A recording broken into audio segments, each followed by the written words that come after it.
This episode is brought to you by this week's Patreon sponsor. Yeah. Chad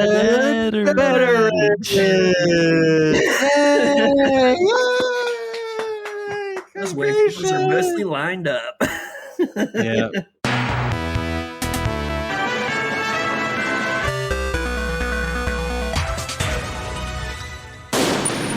You're listening to Metal Gear Mondays, the greatest Metal Gear podcast ever. I don't agree with you. Releasing on Monday, every Monday. How did you patch into my radio frequency? Stinks in here. Bad.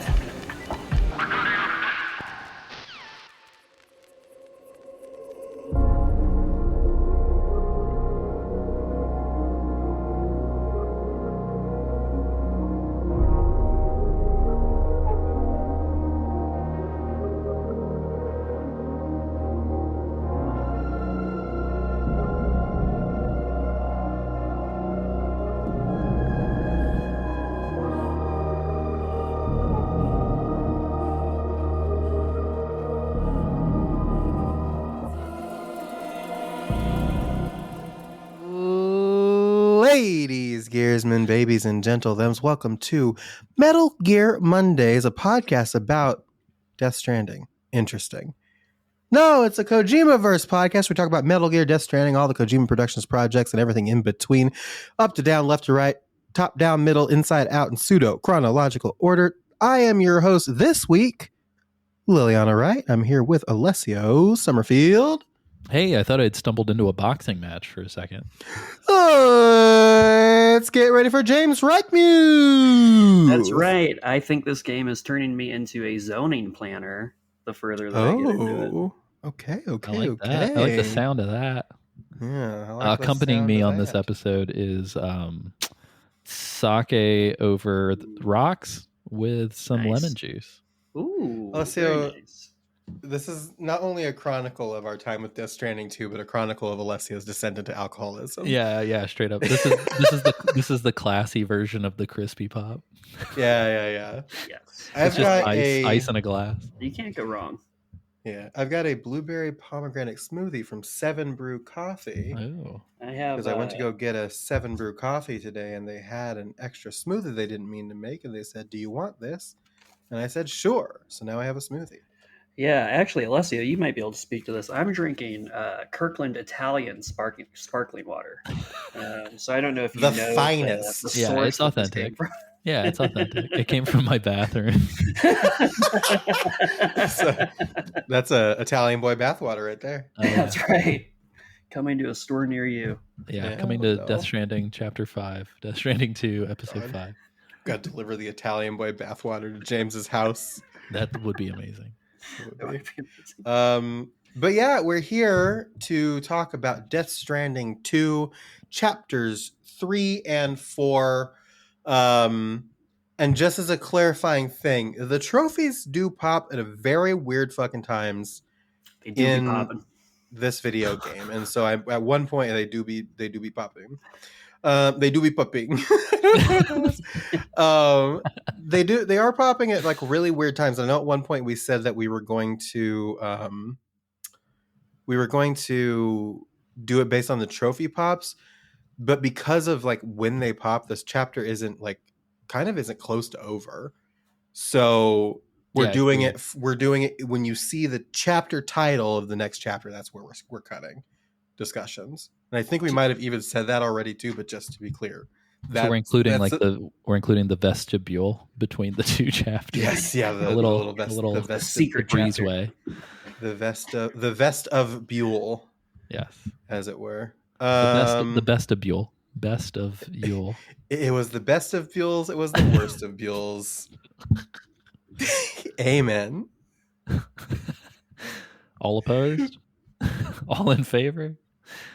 I do have one more thing. So if you're a patron, you've already seen discussion of this. We didn't intend for these episodes to be so gosh darn long. The self-censor is crazy. Oh yeah. You can tell I have a child in my house. Mind if I praise God for a minute? Gosh darn. Praise gosh. But yeah. Y'all mind if I praise Josh for a minute? I'm sorry. This is a punchy day. Drake can fuck off. This is just Josh. No, he had bad things happen to him. Yeah. It's true. Anyway, nice so to Drake. the intent was not to come out the gate with 3-hour episodes, but these episodes we're gonna say chapters for the game, even though they're episodes. The chapters in the game are meatier than we expected. I'm gonna give part 1 a pass because it was the first episode of the season. Yeah. But we're gonna try our best. This episode, fucking chapter 3 and chapter 4 are huge, so brace for it. It might be another 3-hour one. But we pulled the sickos like it when they're long. Yeah. We pulled the patrons. So if you're not a patron, just know that the secret committee of patrons is steering everything in this show because they love it. They sent us all their sick fantasies, and they all included 3+ hour podcast episodes. And to be clear here, that was a poll that did go out to all patrons, including free ones that do not true. like pay for anything. So free patrons are also in the cabal. Oh, so maybe another great way to get involved and to impact the show would be even signing up for a free patron for it. Patreon.com/Metal Gear Mondays. Check it out. You know what? I'll dig up some shit to just post on that free one every once in a while. Why I'll go not? find something. Yeah. So I mean, I can't tell you what it's going to be, but there might be some fun. You never know. That's part of the fun. Yeah, exactly. I take a lot of selfies now. Yeah. So it's like a wonder ball in there. Yeah. Whoa, what's in a wonder ball? I like that Lily just low-key tried to turn it into her OnlyFans. Yeah. No, very not subtly. like that.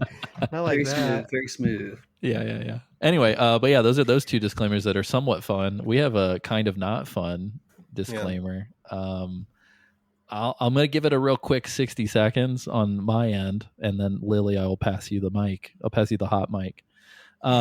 So nobody's been a dick, but somebody did say a thing, and we just want to get ahead of it.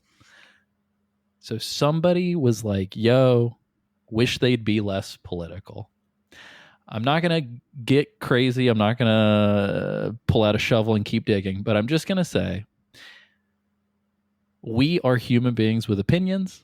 And if you like what we're doing and you like hearing us talk, you will know, and surely if you've listened to us this long, you do know that our personal philosophies are going to come out whether you like it or we like it or not.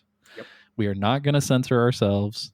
We are not going to... This isn't a political show, so like we're not going to fucking do a 30-minute sit down on legislation that's currently in the House that people need to fucking go read up on or ask people to call their senators or whatever. Right. But when it impacts us and when it's our like just feelings on things, like I'm not going to sit here and not fucking say how I feel. So just that's pretty much it. That's my piece on it. If you have a problem with that, like I'm super sorry. But I want to add something too that please. I think inherently that we don't really bring this up a lot. Hideo Kojima's video games are inherently political. Well, like, this episode of this game is especially very, especially so. But like, not even thinking about like Metal Gear, like all of his games have like very, very heavy undercurrents of politics and like world news and everything like that. So it's very strange to be like, well, this is an escape from the world. It's like, no, it's not. It's actively commentating on things that are happening. It's a reflection. Right the fuck now. It's a mirror. I mean, we'll talk about mirrors this episode too. There's lots of mirrors happening in this episode anyway. Yeah. But it's a mirror of the world we live in. Well, and if anything, it's showing you like the furthest into the negative that things can go. So it's like extra political, extra spicy. Yeah. I mean, Kojima's on an interview tour for this game right now and is talking like mad shit about AI and current politics and all kinds of shit. Praise be. Yes, but yeah. So all that to say, we're not going to go out of our way specifically to do anything. I'm not mad at the person who left the comment. Like, you can say whatever the fuck you want to say, just like I hope that you're okay with me saying whatever the fuck I want to say. But I'm just going to say that, like, when people use the phrase, why'd you have to get political? Like, that tells me that you're not talking about politics. Mm-hmm. You think I'm stirring a fucking pot, and I am not stirring a pot. I am just telling you how I feel, because rationally speaking, it shouldn't be controversial to say I care about other human beings. Yeah. So anyway, all that aside, and that's the thing too. And life's politics. You know what I mean? Like, that's just kind of the way it is. Yeah. I do want to add something. Yeah, please. On top of that, speaking of which, one thing in life that is not politics, and I'm getting ahead of this because, like, people have been generally fine about this, is people living their fucking life the way that they want to fucking live it and the way that they need to live it. Right? Mm-hmm. I very proudly, when we came back to do this podcast, came out as a trans woman. Mm-hmm. And that is something that has been on my soul for as long as I can remember. And it just kind of had to happen. And it had to finally just be what it was. I dare anybody to have a problem with that, quite frankly. I really do, because if you if you're somebody who's listening to this podcast and is like, oh, I feel weird about Sam being a woman now. If you're that type of, but just fucking keep your goddamn mouth shut. Go away. We don't want you here. You can kiss my fucking ass. Mm-hmm. It is what it is. Leave people alone. I'm very, like, today we're recording this on a really fucking specific day. As far as politics go. Oh yeah. And I'm feeling some type of way about it. So if you've got a problem with me existing authentically, or anybody else existing authentically the way that they are doing it, it doesn't fucking harm you or anybody else, go the fuck away, shut the fuck up, and kiss my fucking ass. Please. Thank and you. consider donating $10 a month to the Patreon. Yeah, Patreon.com/Metal Gear Mondays. Thank you. You could see me. You can see my face as I ranted about that. So, Can I say one quick thing? Of course. Yes, James. Of course. What if I was just like, no? None for we're not hearing James. from you You've said today. enough. You know what you did. I would just encourage anyone who feels that emotion come up where they feel like a pot is being stirred to really take a beat and be curious about that feeling, and remember that the people that you're potentially feeling that towards are not as different from you as it might feel, and you might want to have a conversation with someone who's not exactly like you, because we're all kind of in this world fighting to survive together. And also, like, fucking don't come for Lily. Lily's incredible. You love this podcast. You love Lily. Get the fuck out of here. And like, I can't read your fucking thoughts. I can't. I don't know what your beliefs are, mystery listener. But regardless of what they are, just don't say shitty things. Yeah. Hard stop. Like, whoever you are, wherever you are. And again, it's really, really important to note that we are not, like, if you're listening, we are not talking about this specific person that left the comment here. No. I don't even kind know of who like the fuck that person is. Yeah, that's not. And it's like, months we're old. not. Yeah, at this point, it's like it was back in like For May. anyone Like, we're who not has like it on their heart. yes, we're not like directly targeting this at like this one person that left. Everyone a comment. who's ever left a review, like we've asked you to, get fucked. Get fucking out of here. Well, if you made it this many episodes in and you hate trans people, then like, geez, I don't know what the fuck to tell you. If you've got some issue, if you got issues there, then you got way more. It's one of those things where it's just like, I don't understand a particular type of person that can listen to this podcast for such a long time and be like, I hold these beliefs. Yeah. It's like, you know what we're about, and you know who we are, and we've explained Yeah. everything from here to fucking Saturday. Right? It's It's not just a like, I don't. surprise. Yeah, like we're not like this isn't Yeah. like you listen to this podcast for a reason.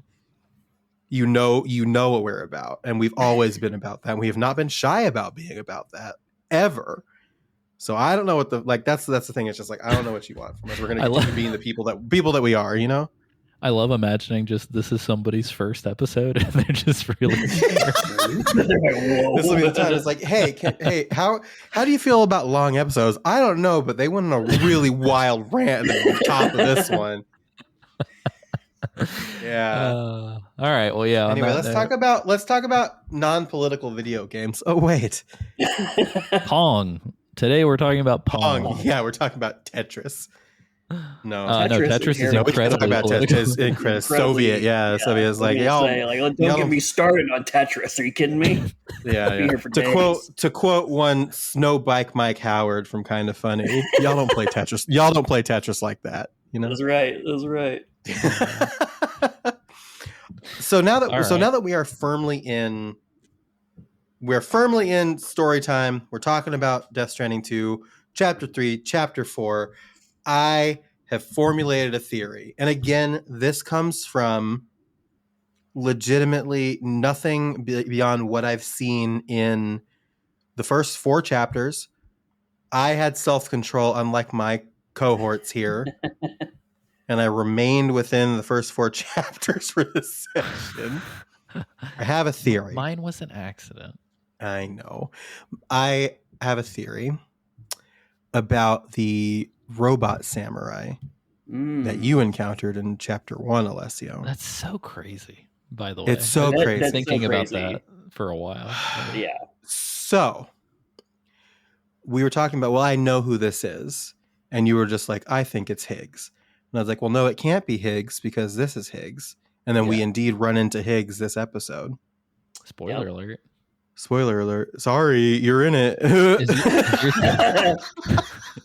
I love the idea. Well, you best start believing in spoilers because, sorry, you're in it. You're in one. So, are you going to tell me that it's Hideo Kojima? No, I'm going to tell you something even crazier. So this entire chapter, we've been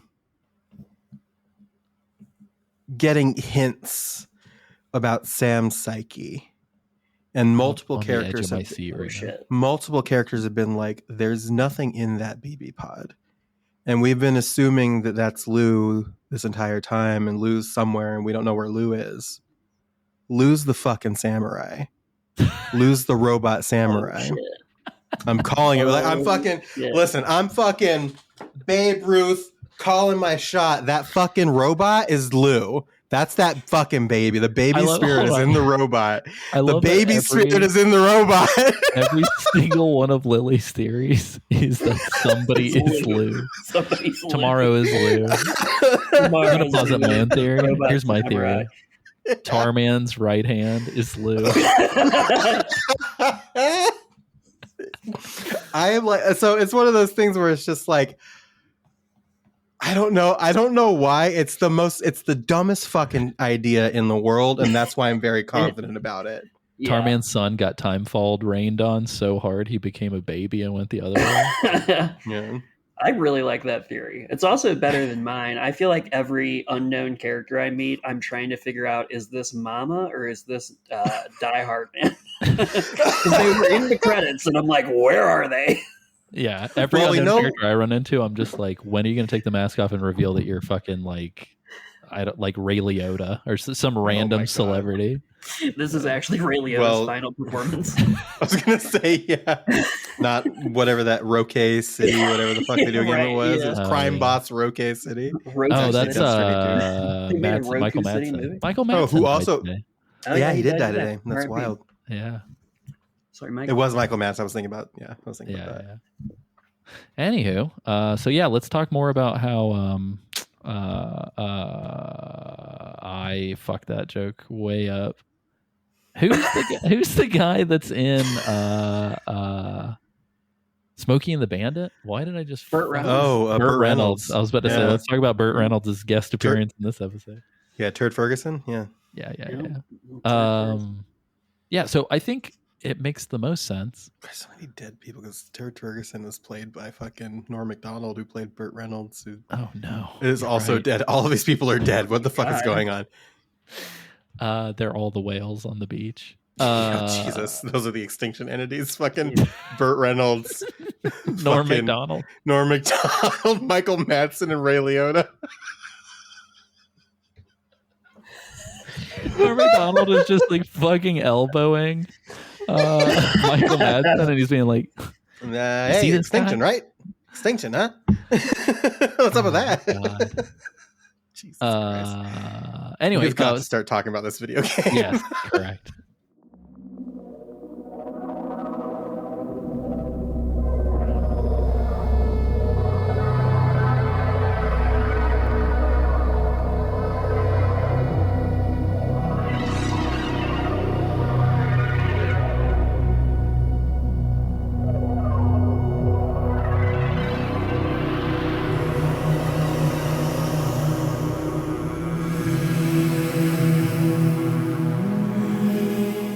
So we pick back up. I say we pick back up on the ship, which is where I stopped. Yeah. I sat on that weird grayscale bed that we never see again. I kind of miss the grayscale. Yeah, it was. Well, they explained that as like grayscale motif in the first game. I did not. Remember no, the grayscale thing is when they're in the tar, right? Yeah, that's like mid movement. Okay. I think the grayscale in the first one was like very specific instances, like on the beach. Yeah, that makes sense. On the beaches. But this is like, like Alessio said, this is them to for the Magellan to like travel. It like bathes in chiralium under the tar, and that's how it gets around. And so when they're under the tar, everybody's there is gray, like their skin is gray, everything is gray, and there's like this cool like underwater like seafloor ambiance, like kind of dancing around. Kojima wanted to put them in like Gen 1 Pokemon Jinx blackface originally, but they had to take it back. Yeah. Well, and the reason I was curious about it is in Chapter 2 when you're getting that message from Deadman, he's in grayscale in the message for part of it, and so I was trying for part of it, only for part of it. And so I was trying to place that. I was like, oh, what's going on there? Which part was it? Like at the end? Yeah. It was just for like I wonder if it's because whenever he's on the beach. Or that's what I was thinking. It must be. Oh, right, because Heartman was in grayscale too whenever he was on the beach with his wife. That's right. Oh, no shit. Okay, yeah. Yeah. You're so right. That makes sense. Okay, yeah. We're grayscale at the beach. Nice. Yeah. Real quickly before we get into introducing this fucking little piece of shit. I kind of like him. I hate to say it. I kind of am falling for that little guy. I actually have a pretty major gripe with this little fuck. Well, hold on. Ooh, okay. Let's hold the phone. Back up. Let's hold the phone really quickly. I have to share something with you guys because I was kind of starting to come around on him too. Yeah. And then I noticed something that kind of scared the shit out of me. Was it him in the fucking mirror every time? No. Hold on. Ugh. Let me see if I can. So I don't know if you guys saw this or not. Oh, fuck. This might be never mind. I just realized that this might be a spoiler for Lily. And the listener, Alessio. Yeah, never mind. I forgot. It's literally like fucking 10 minutes after the stopping point. We better tune in next week, y'all. Yeah. What I was talking about is like, so when he gets introduced, and we'll talk about it specifically in a second, whenever you use the mirror to wash your face, you're just like the idle animation, Sam just looking in the mirror. Doll Man is like on the shelf behind you, just like shrouded in shadow, and it objectively sucks. Like it sucks so bad, it looks really scary. Yeah. Anyway, the thing I wanted to talk about before that though is they give you the new VR missions, which are sick as fuck. But can we just camp out? I can't remember if it was in the original missions that we did or not, but like the music is so fucking good in those VR missions. Oh man, it's crazy. Like I could do them forever just to hear that song. But yes, we should probably introduce the cast of characters that we are now. Yes. So Sam wakes up in his new private room on the Magellan, and he's all gray, and he's Fragile's talking to him on the intercom saying, come up to the deck and meet people. And he is like, where's Lou? She's like, it's okay, I have her, she's up here in the deck with me. He's like, okay. And before we leave, because they talk about like the shower and all the stuff, and this is your new private room, did either of you use the sink before you left the room? Yeah. Did you get that fucking hallucination? Maybe I didn't then. I didn't Maybe I realize there did. was a Oh hallucination. shit. Yeah, hit us with it. Before you leave, so I could have swore I did, but I don't remember anything. no, crazy. you would have. I know you didn't do this because Got it. you specifically, Leslie, would have remembered this. But so I went up to the sink and I just used it to wash my face and stuff, and then it does one of those like special scenes, and Lou is in the mirror on the bed behind him. Oh my god. And I did see that. Yeah, and he whips Yeah, around yeah. to look, and she's gone. Super- and so he just super like frightening. hallucinates her there. Well, this is a was like, perfect place for me to yeah. insert something else. So, friend of the show, Liquid Metal Mike, he's been playing. Yeah. He's been like chatting me, and he goes, "Hey man, next time you should rest near Tar." And I said, "What?" And he's like, "There's an Easter egg." And I was like, "Oh." So I went and I rested near the Tar. Much later, like we'll get into it, but it was like after a certain major encounter. Whenever you're near a lot of Tar, I rested and I audibly gasped because while you're resting, a little like cherub Lou flying with her little wings is just like circling around Sam where he can't see her, just like watching him rest. Devastating. And I didn't expect that for some reason. I thought like Sam, like Liquid Sam, would come out of the Tar or something weird. And so as soon as I saw Lou Liquid Metal materialize, Sam. I was like, and I just like got really sad. I Yeah. wrote Mike was back. I was like, "You're a piece of shit for that." I was gonna say, is that your first cry of this episode? Yeah, probably. I mean, that happens Yeah. later, but Oh, yeah, good for point. this recording, yeah. It's interesting because like these chapters are like really like it's kind of showing you that Sam is not okay. Like he's still really not okay, and he's kind of like getting these like weird visions, hallucinations, and he sees things that aren't there. There's like a lot of like subtle nods to things and like subtle things that they show you like with visual storytelling, which is like, man, Hideo doing visual storytelling, huh? Oh yeah. Yeah. Still, you love to see it. But yeah, it's really interesting. But yeah, so I just wanted to say about that mirror scene there. It's Yeah, for sure. It scared me. Also, it was very heartbreaking. Yeah, so you go up to the bridge and you talk to Fragile a little bit. And Fragile talks about this benefactor of Drawbridge who's like funding the operation, and she doesn't know who he is or who they are. Never met them before. Sam thinks that it's a big shot from the UCA, and nobody seems My to mind know. Immediately went to it's Die Hardman. For Yeah, sure. absolutely, Yeah. same, Yeah. 100%. 1000%.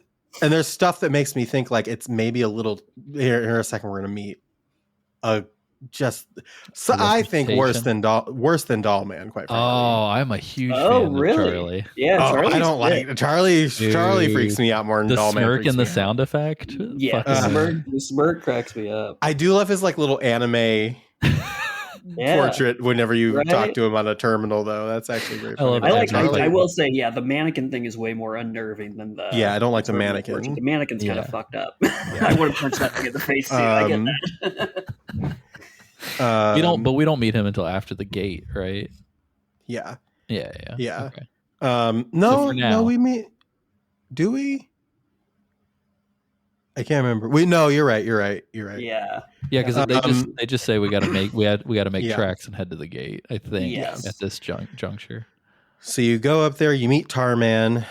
Uh-huh. Tarman Feels played like a by the slur.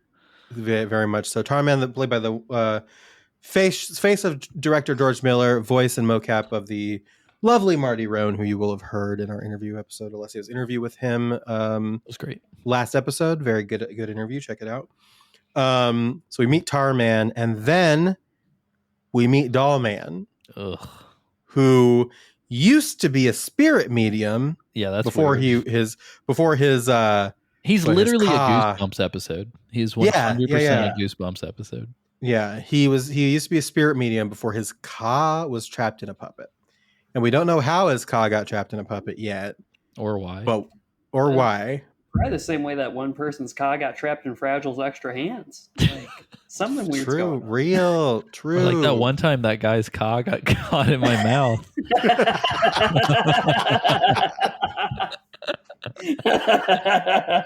If there's one thing I know about Alessio Summerfield, he's always got ka in his mouth. You know what I'm saying? Oh, yeah. That's one thing about AC you gotta know. Can you imagine if it's like, oh, we're just trying to say car. We're just all from Boston. I gotta get this ka in my mouth. That doesn't work. I don't know, sussy. But yeah, so there.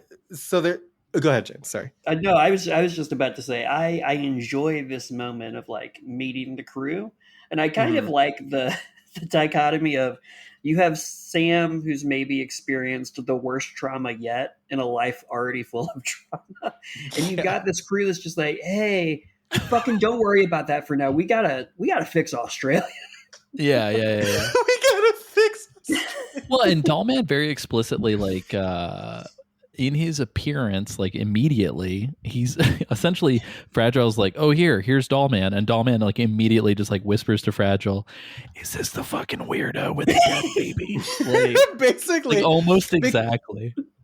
Because like Dollman has no room to talk. Period. Well, so Dollman like blurts out or like starts to blurt out that the BB pod is empty.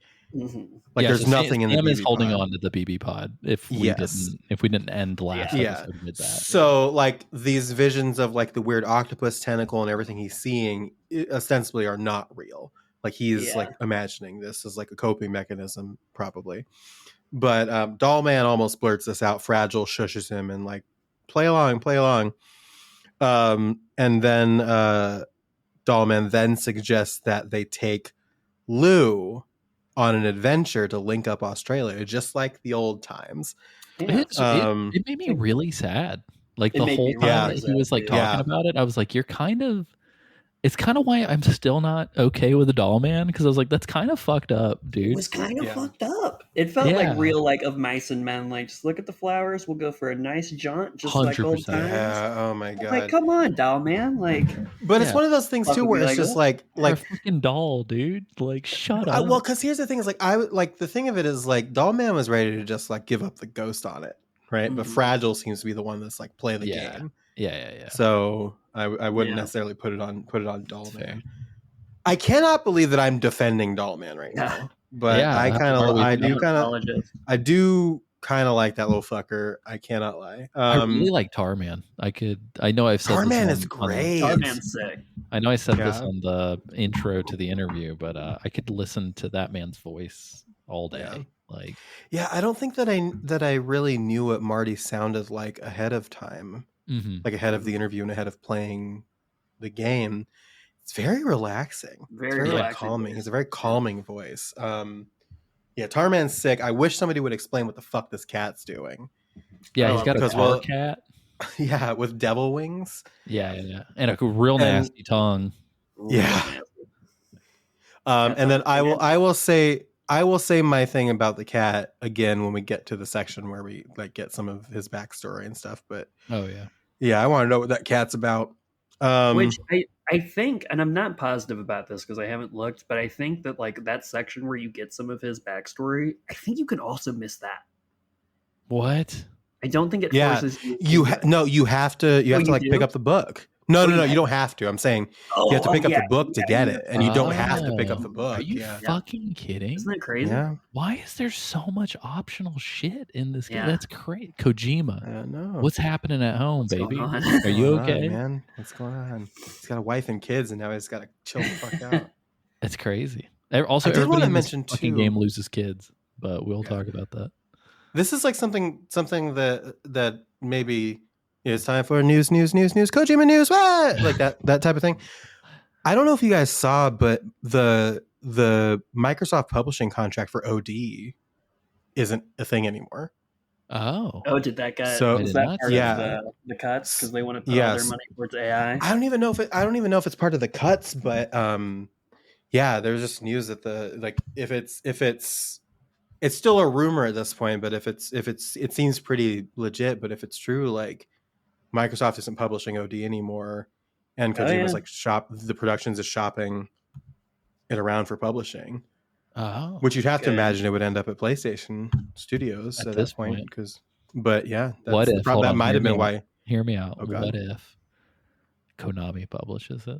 That's Oh, exactly God. what came to Whoa. my mind. I was like, this is like maybe the Whoa. perfect time to reconcile. It's like, hey, Maybe Microsoft he's is doing shitting visual bad. storytelling. He's doing optional Yeah. content. Delta's about to come out. Like, I don't Yeah, know. Let's all growth. hug it out. Let's bring the Yeah. gang Growth. back together.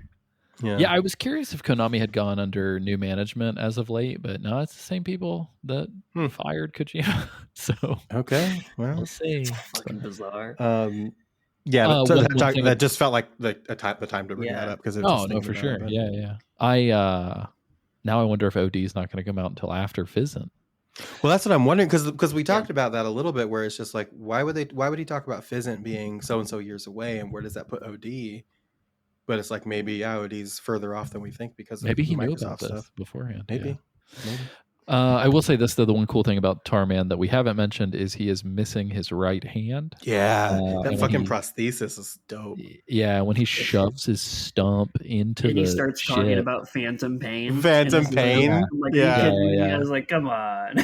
Yeah, but he shoves his It was stump like- into the ship and he controls it by Yeah. his right hand that is Yeah. floating around in the tar somewhere. hmm Yeah. So I do like that he brought up the Phantom Pain. He was like, and sometimes I can feel the Metal Gear Solid 5 Phantom Pain. That's what it felt like. I really feel like they put such Yeah. emphasis on the word phantom and pain where I was like, I get it. they even put it in quotes. They Yeah, put Yeah. it in fucking Yeah, quotes. yeah.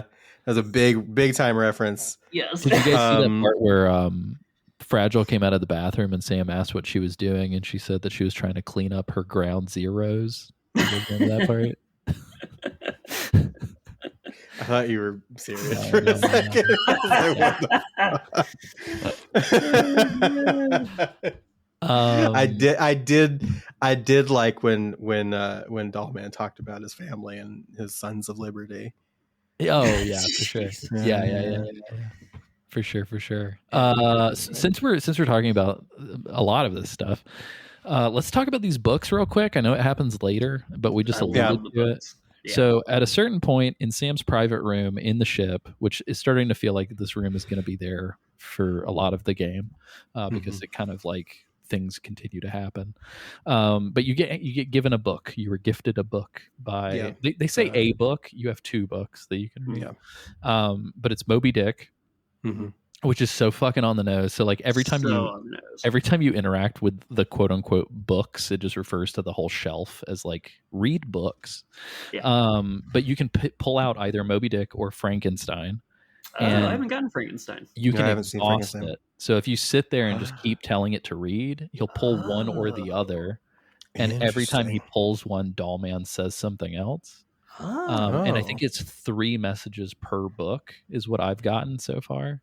Okay. But so on the Moby Dick one, Dollman does a whole fucking monologue. So hold on. At first, Psychopath Sam starts reading a new book in the middle of the book. Yeah. Like, He's like, what are you doing? Kill myself. That guy, he cannot read. Yeah. Well, then Dollman's Sam just can't telling read. him. Dollman's reading A the book. lot of the book.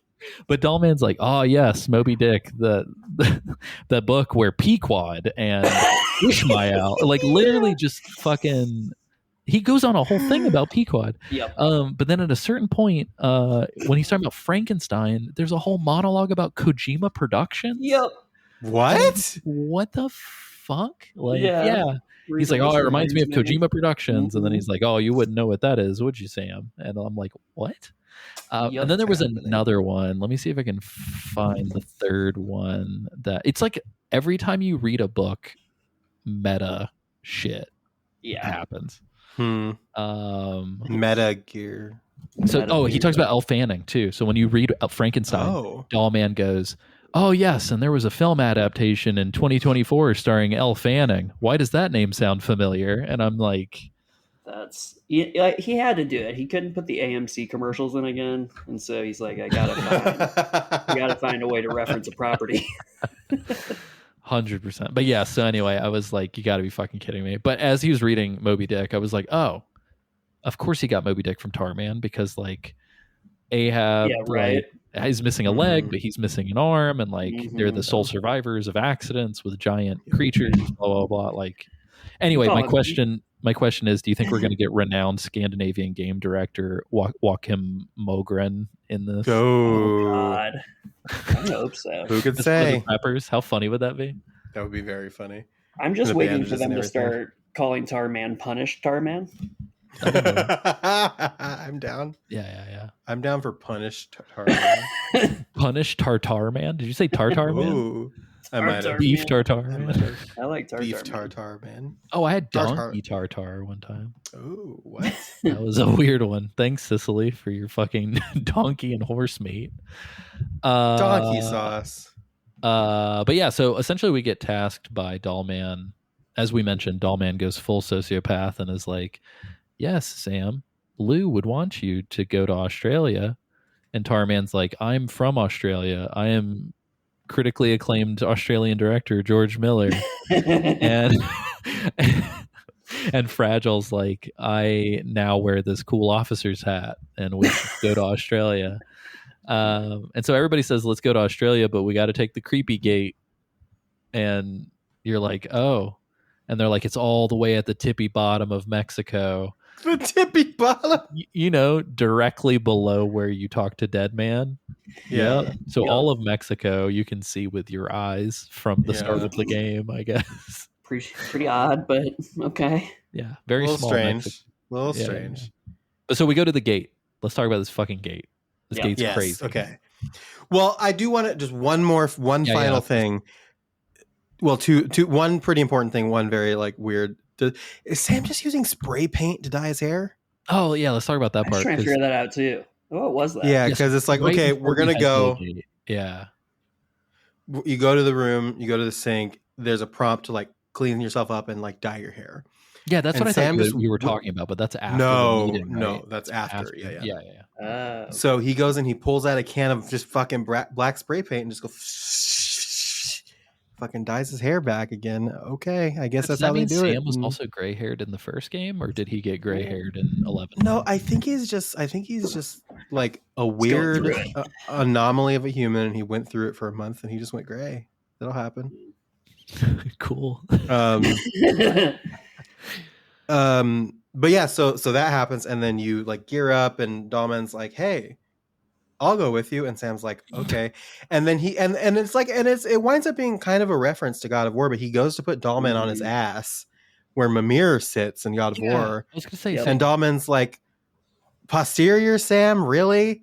I ride shotgun. And then so Dahlman goes on the front. It's a little like quip. it's funny that you made the Mimir comment too, because like, so Sam Lemke, a listener of the show, wrote me and was like, oh, did you see the God of War joke? And I was like, no, is it a Ragnarok thing? Because I haven't played Ragnarok. And he was like, no. Like Dahlman pretty much like alludes to like where Kratos put Mimir's head. And I'm just like, oh, is that what that is? So yeah, I guess I just it flew right over my head. Mm-hmm. And it's we talked about this before, but we're gonna meet the president this chapter. Yeah, and he's played by Alistair Duncan, who played Mimir in God of War. And he's also real fucking creepy in this game. Yes. Yeah. I don't like the president. Sinister feeling.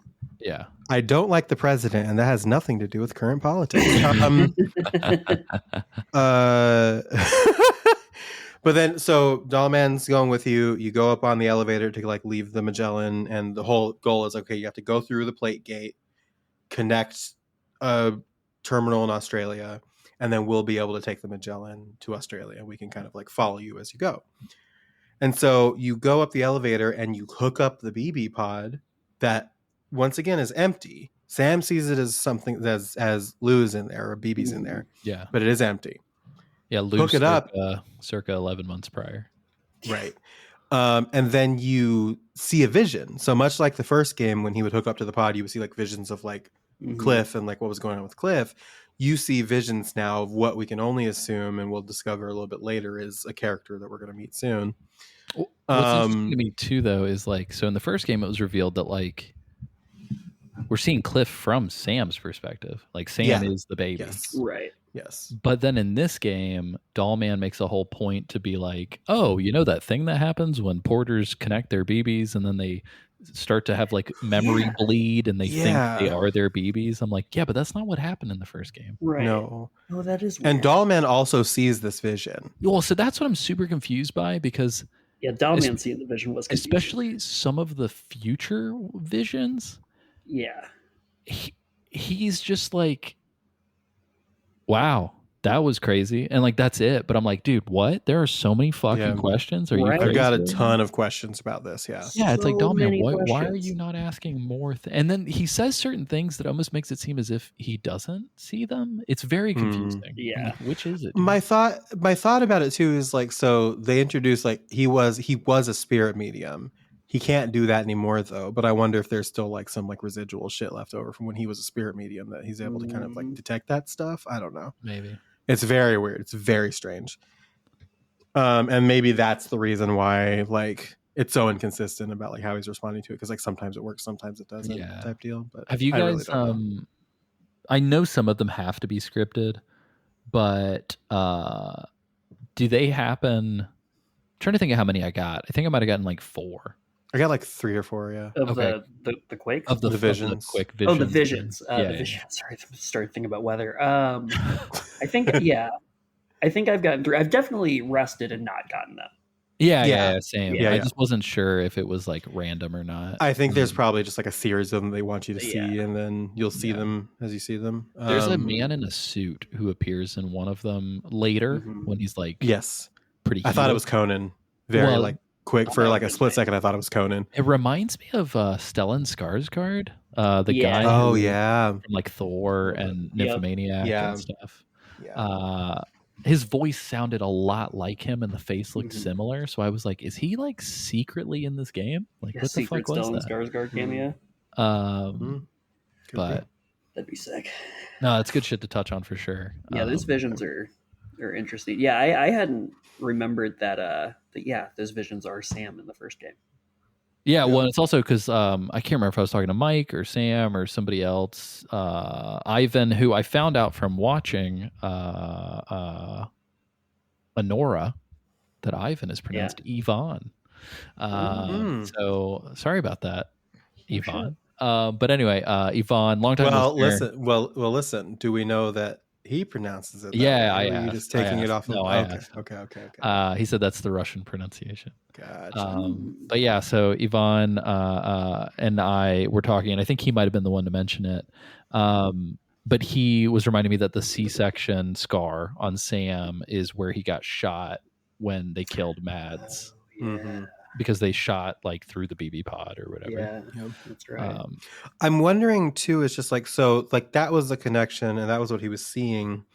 And now he's seeing from, it's Neil. We'll just say the name because we've known about like this perspective, whatever.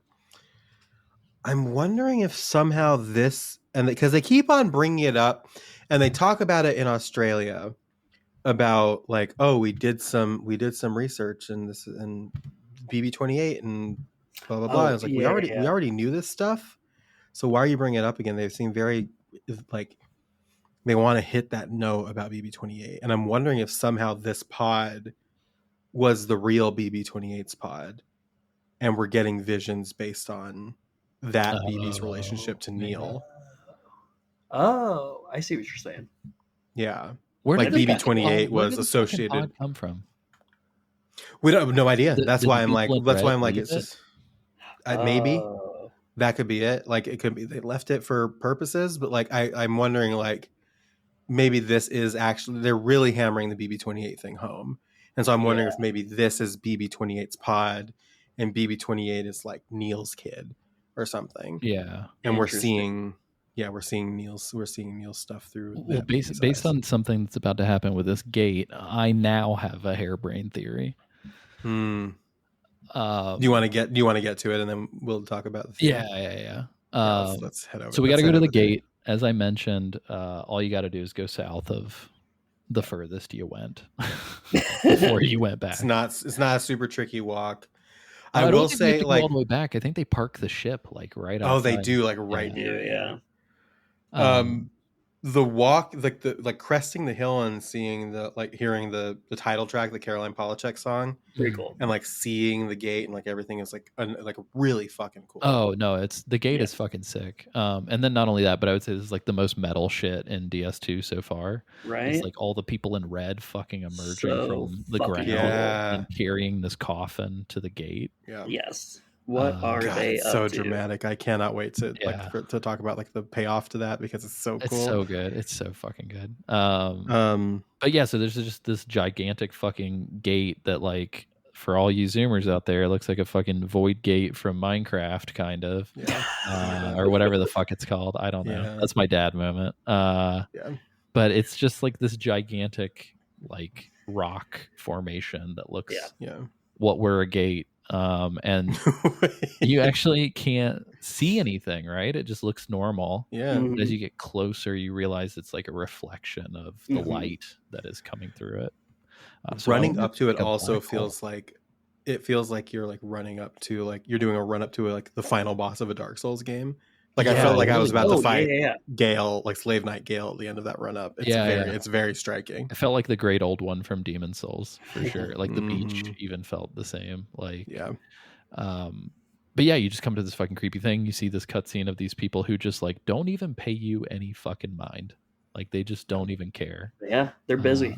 And they just walk straight through. And Sam even goes, he's like, we're just gonna let them go. Like they're clearly the fucking What the fuck do you want to really do? It's bad like, people. And I think it's Fragile. Fragile's like, oh, we don't plan on policing the gate. We just want to know, like, the UCA just wants to utilize the gate. Yeah, we can track the people who go through it, and it's just like, okay. And Sam's like, why don't we just stop them? They're right here. Yeah. But I'm very sus about the UCA's motivations behind the scene and like really questioning Fragile at this point. Yeah, like I don't know what Fragile's deal is. Like there's a lot of weird stuff with her. I'm like, I'm I gonna thought we were butts. I'm going to jump ahead just a quick second because there's a comment that gets made later that very much so confused me. Yeah. So they make a comment about how everybody has their own beaches, right? Yep. Everybody has their own beaches, but all the beaches are connected to like this higher beach, this like upper beach. Yeah, the upper beach. But then they talk about how like this doomsday prophecy or this plan that potentially these people in red, definitely Higgs from the first game, whatever, in general, this like death cult wants it so that all of the beaches are connected, and then all the BTs from the upper beach are going to come down and just decimate everyone. Yeah. When they talk about connecting all the beaches, they talk about using the chiral network. Why are we connecting the whole planet if it's going to lead to extinction? Right? Yeah. Why is Sam just going along with this? Yeah. It's a big question for me as well. And it's like very confusing. Yeah, I don't know. It's interesting too because it almost feels like one thing that I don't know if I'm observing this intentionally or not, but like I've noticed with Dollman that from the moment the Dollman's introduced, Norman Reedus is much quieter, which I think like reflects like the trauma that he's really feeling in a big way. Yeah. But it does make me wonder if like they're pulling a like, oh yeah, like Sam's now like caught up in this and he's so like traumatized that he's not really questioning what's going on and just being like shepherded along. And I'm wondering if it's going to bring us to like a like he kind of snaps out of it point. I'm like in a weird like this is almost like I'd say like 99.99999% not true. But like what if Dollman isn't actually talking and this is Sam communicating through a puppet to deal with his trauma? No, Sam's just sitting in his fucking apartment the whole game. Yeah. I think I figured it out. The Upper East Side, just like fucking in his underwear. What if Dollman's Lou?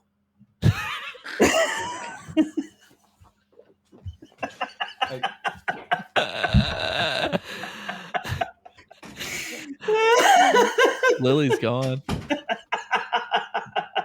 I like that Lily just tried to like Yakuza slam the door, and yet the door just like shut It very gracefully shut. Gracefully. Yeah. That was great. Oh, goodness. That fucking sucks, Jay. That's so funny. I will say this. Going back to Kojima being on his interview tour right now, one of the things he was talking about was that he views AI as a bad thing, not because it's AI, not because of this, not because of that, but because essentially what it's doing is it's contributing to this greater issue of people not making decisions or choices or anything in life. They are just on a predetermined path, and that AI just nudges you into a life without even questioning it, just based on the answers that it's giving you. And he made a comment about how that comes up in this game. So I do wonder if the whole like you being shepherded towards a thing is like legitimately like a thing that we're going to run into. Well, it's also too, it's like the whole, like, we're talking about like extinction events and like things being shepherded, like it's fucking manifest destiny. Like we're talking like just being shepherded to the end. Like it makes a lot of sense. It's crazy. And we're going to get into this for real in a big moment here in a bit. But like, if you control what the shepherding text tells people, then like you control everything. So I'm looking at you, Sam Altman, you motherfucker. Right. Jesus. But anyway, so yeah, as you get closer to this gate, Sam's taking a look at it. He's like, fuck, he's feeling kind of weird about going through it, as would I. But I wanted to point this out because this is part of the theory that I have about the BB pod. As you get close to the gate, Lily, I think you and I talked about this off mic, so I think you did see this as well. Yes. But if you look in the reflection of the gate, the BB pod that Sam has connected to him has a bullet hole in it and is cracked and has blood on it. And because of what we just talked about, I think the BB pod he has might be his old BB pod. Maybe. I don't know if he's hanging on to it, if it made its way to him. Maybe. Yeah. Yeah, I think we can tie back whatever the fuck's going on to those red cloak people. Yeah, they had to have left it. Also, don't connect random BB pods you've never seen before to your body. No. Are you stupid? Right. But also, yeah, then thank you both. I had a lot of confusion about what the fuck was going on with the BB pod in general. I was it is empty, because you can like, and when you're in like your little room, you can like make him coo and whatnot. Yeah, And I think he's just fucking losing his mind. I literally think he's just fucking. I'm fully on board with that now, and yeah. Well, and on top of all that too, though, like, did it revert to a baby? It's like, what the fuck? I think the game is intentionally being obscure with certain things because, like, listener conversations again, kind of coming back up. Like, I had a conversation with multiple people about, did Fragile teleport Lou away and they just don't know where she is? Yeah. Or did she die? Like, what happened? I can't quite understand. Like, she disappeared. People think she's dead.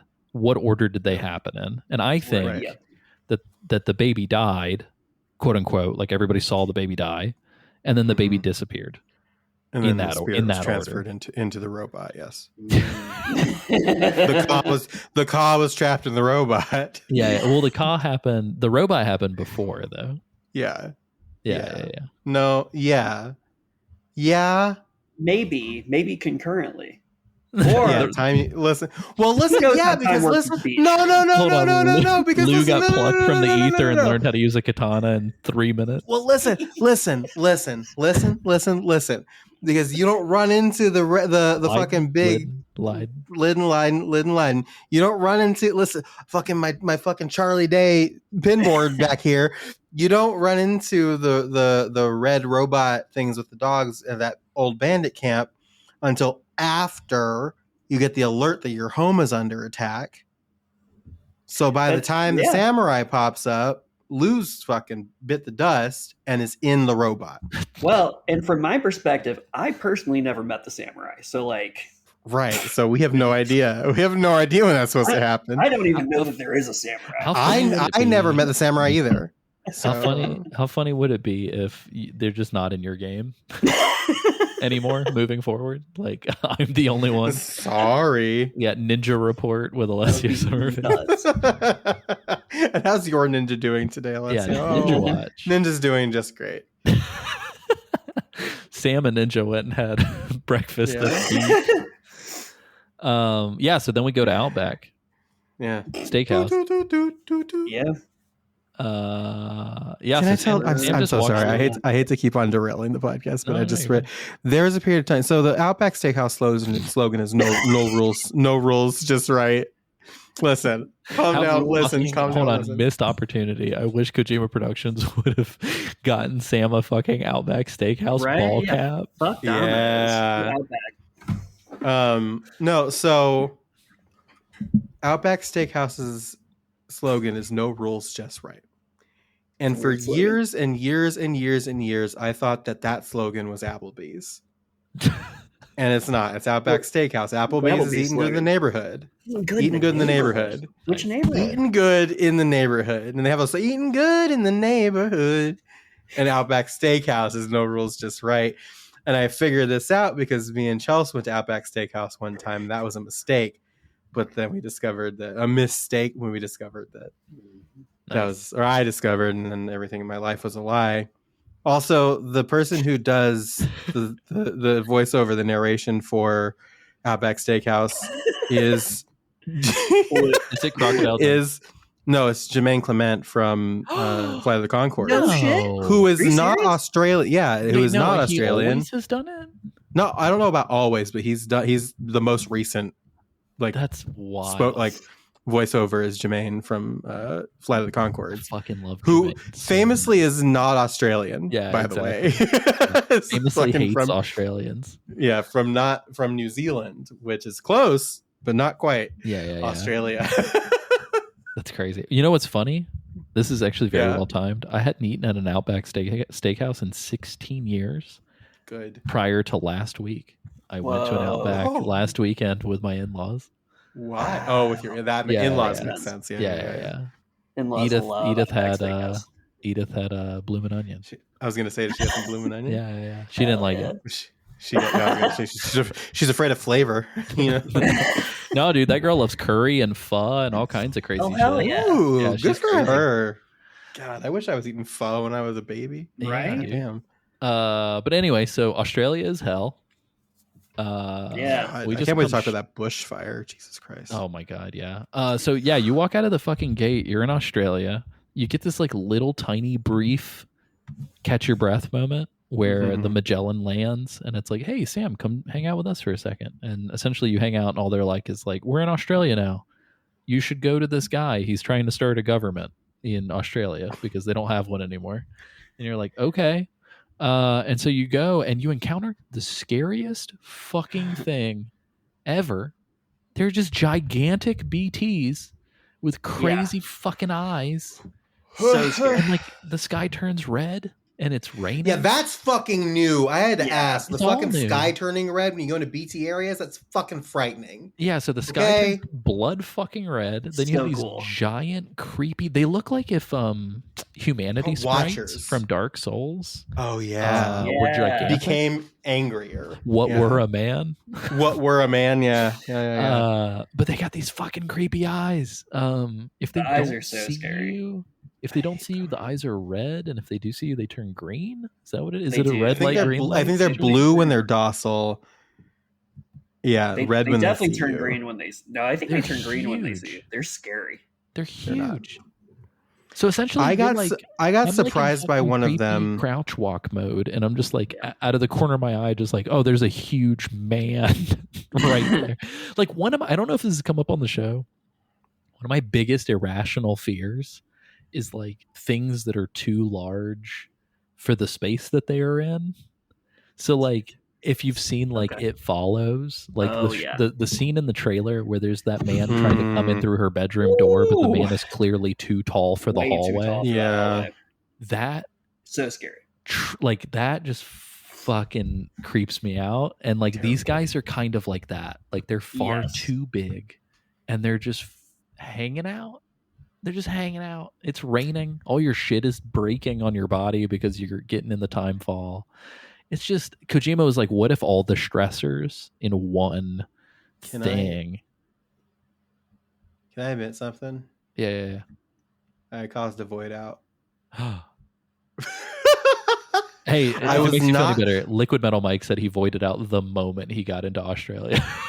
Like immediately. It was pretty. It wasn't the moment, but it was pretty close because I wasn't prepared for. So It's scary. I thought that I was going to have an opportunity, like the little ones are going to grab me with the hands and stuff, and I was going to be able to struggle and not run at away all. and stuff like that. Fucking, you get seen by a watcher, and a fucking big one comes out with a fucking white face, and he just goes, oh, and he pulls you down, and then you just die. And so I caused a void out, and ever since then, they have put the fear of God in me.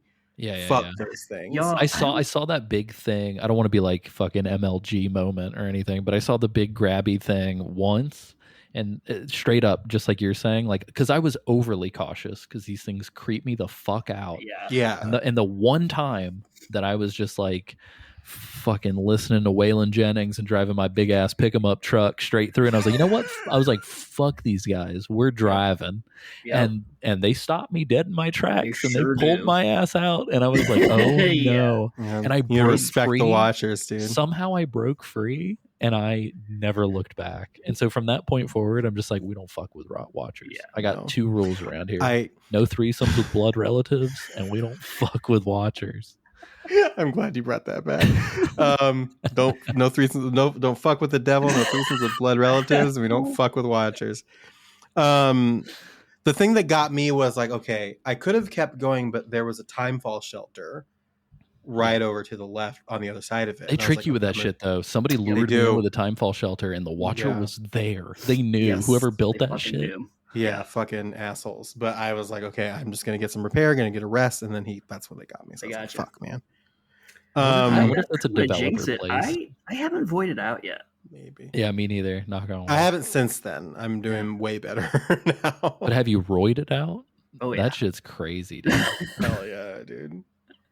But no, I will say this. So I'm going to admit something. Every time I go to sit down to play Death Stranding 2, there's a little voice in the back of my head that's just like, I don't want to do this right now. And I always get like 2 minutes in, and I'm like, no, this is good. I'm having a good time. This is great. But it's like shit like the Watchers. Yeah. And the rain. So scary. And all of it combined. And like my existence is already stressful enough that I'm just like, I don't know, man. Like I love stressful games, but for some reason I like have to you really do will myself. I feel like the BTs are so stressful at times that like I'm embarrassed to admit it, I have taken some long routes around BT 100%. areas just to not even have to deal with it. Yeah, I love that somebody's probably listening to this and they're like, "Nuck if you buck, motherfucker!" I just roll in there with a blood knife and a shotgun and call it a day. Oh my god! Fucking blood boomerang, man. That's crazy. Lily, I like how quick I was like, "Yeah, I like stressful games," and you were just without missing a beat. You're like, "Oh hell yeah, you do!" Like what? You do. Listen. Stress If there's two things I know about Alessio Summerfield, is that he likes stressful video games and he loves con in his mouth. You know what I'm saying? Yeah. But no, yeah, I love stressful games, and this is just stressing me the fuck out. So I guess I like it. Should we talk about Charlie and the president and all the fucking bullshit? Yeah, is that before the Watchers or right after? It's before. Okay, cool. Yeah, let's write it back. Rewind. So before we deal with the Watcher, before we're moving on to like the new place, we go on the ship, and Sam's just like, I'm not gonna do this shit unless I can talk to the benefactor. Mm-hmm. And Fragile's like, okay, here he is. And this that was fucking like the one point too, by the way, that I was just like, yes, I agree with Sam. Sam's like, saying the thing he should be saying. Yes. And this fucking mannequin head pops out of the floor. It's like a sex doll, dude. It's weird. It fucking startled me so bad. It's not Tarman. It's not good. This is Tarman's ship, dude. What was that thing doing? You just had that there. He didn't know. Retrofits, you know what I'm saying? Dry dock. It happened on dry dock. It happened on dry dock.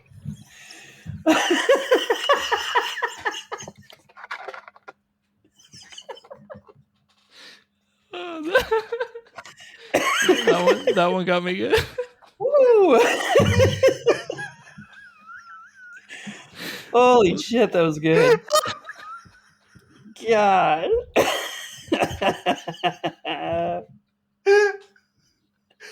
Well, that was fucking stupid. Oh, I'm crying. Oh my god. Those $10 patrons are getting a good fucking money's worth right now. wow. Fucking us. Jesus Oh Christ. my god. Yeah. Shout out to Dry Dogging.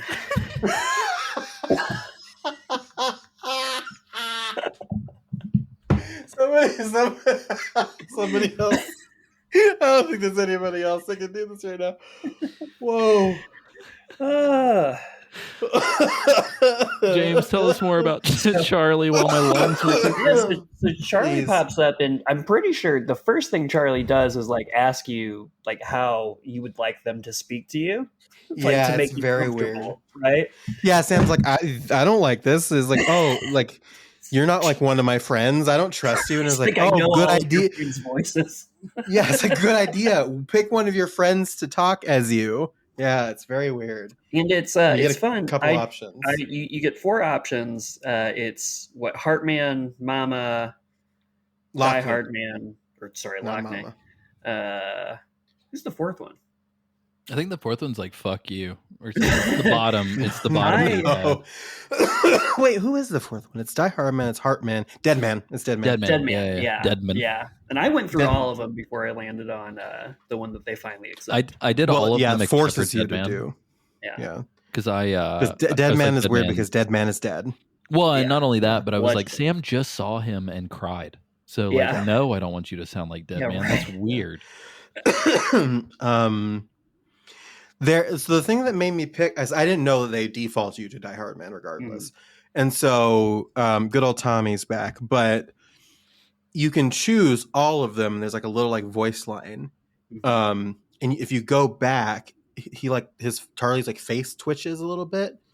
The reason why I picked Die Hard Man is because he's the only one when you back up, like Charlie makes like a kind of like an angry face, like very annoyed face. It's it's very weird. Like if you go into it and you pick Die Hard Man, you reverse out to the menu where you have the 4 options again. Yeah. He he's like very angry and annoyed about it. So it's just like I picked him for reasons. Oh, weird. Very interesting. I do like when he agrees and he's like, "Yeah, I'll talk in this voice as Die Hard Man." I'm like, that's because you fucking are Die Hard Man. Yeah, It's yeah, like, there's no Yeah, choice. exactly. It's like, It's you one of can't those things fool where me, it's you just sick like- freak. It's so on the nose that it circles back around to being obvious again. Like it's just Yeah. like, oh, it can't be Die Hard Man because he's Die Hard Man. But no, he's Die Hard Man. He's Die Hard like he's got to be. What if he's just like some fucking rando? I think it might be Heartman. No, I'm Well, kidding. I think actually what's going to happen, it's going to be a fucking hologram of Alessia's dog. That'd be amazing. Yeah. It's just Jerry. Yeah. Yeah. It's like the Yeah, Silent Hill 2 ending. it'd be amazing. Hard to die, man. Hard time. He's just hard, man. No. Hard man. Dry This one- dock man. Dry dog, man. Do you guys think that they had Margaret Qualley? If there's a listener out there who's gotten this far into the episode somehow against all odds, and you're hearing this, God. is the line that Lochner says, or Heartman, or anybody, whenever he does their voice for a second, are they new lines or are they old lines? Oh man, I guess it depends on if the characters in the game. Like I could see them tapping like Did they get Darren Margaret in there to record a new line? That's what I'm wondering Or- because obviously Tommy's back as Charlie because they force you Right. into Die Hard Man's voice. or they bought Tommy's AI rights. That too. That could be the move. But like Heartman's in this game. Darren Jacobs is in the game. Jesse Cordy did the Dead Man stuff, so I can imagine that they might have tapped them to do new lines. I don't really know if Margaret Qualley's back in this one. But I could see them like just using archival stuff to make new lines if that's the case. Like I could see that being a thing. Not necessarily AI, but like using like old- there's a lot. She has a lot of dialogue. Yeah. No, that's a good That's point. true. Yeah. I'm on the lookout. I tell you what. I missed this. Yeah. I'm always on the lookout for Margaret Qualley, quite frankly. especially after Substance. Oh God, fuck that movie, man. What a film. Oh, great movie. God damn. Yeah. Tough watch. Yeah. Yeah, so essentially Charlie just kind of lubes you up. I mean, essentially is just like, Sam, it's great. Everything's fine. You should go and do this. Don't worry about it. I'm your friend. Don't ask questions. Connect. Yeah, essentially. So, but anyway, so you get tasked with going to this guy, the government. The government, which is is what it's like called. if the government falls, I'm renaming myself the government. Like I didn't know that was an option until this game, but now that I know, like, why wouldn't I? Yeah, of course. Yeah. And so they also do this thing where it's just like, oh, the UCA isn't the one that's doing this. It's a private corporation, so it's fine. Well, that's when that makes me feel so up. much better. Well, I think the president shows up now, doesn't he? I thought he showed up after you go to the government. I think this is all happening right now because I have my notes here. This is all happening. I see. Well, no, I'm so fucking down to have this conversation because, like, yeah, please, yeah. Okay, so the idea that the government in the U.S. is now just being outsourced to a fucking tech corporation is like, on one hand, it's the bleakest shit imaginable, and then on the other hand, is actually it's just Palantir. It's literally just it's Palantir. Yeah, it's like literally just a real thing that's happening. Can we talk about how like insane it is that company named themselves Palantir? Just based on like where the name came from and like what happened to the reality is like so far past satire. It's yeah. Well, and so for those of you who don't know what Palantir is, it's like Peter Thiel. How do you pronounce his name? Is that it? Thiel. Yeah. Notable for being he's the PayPal co-founder, right? PayPal co-founder with huge Elon tech Musk, guy. He's sort of the inverted George Soros. He's the guy that like everybody's like, oh, he's fucking pulling the strings, massive piece of shit, blah blah blah. Anyway, he notably has a snippet from a speech he gave at like a libertarian convention where he specifically says that he doesn't care if you can change people's hearts and minds because it's not about that. We can use technology to change government to be what we want, essentially. And so that's kind of the vibe I'm getting from this president guy. It's like, what if Jeff Bezos was the United States government is kind of the vibe. It's also worth noting too that like Palantir, the company, is named after the Palantir from Lord of the Rings. Yeah. Which in the lore of Lord of the Rings, they're like, I think they're like seeing stones that can be used to like talk and communicate.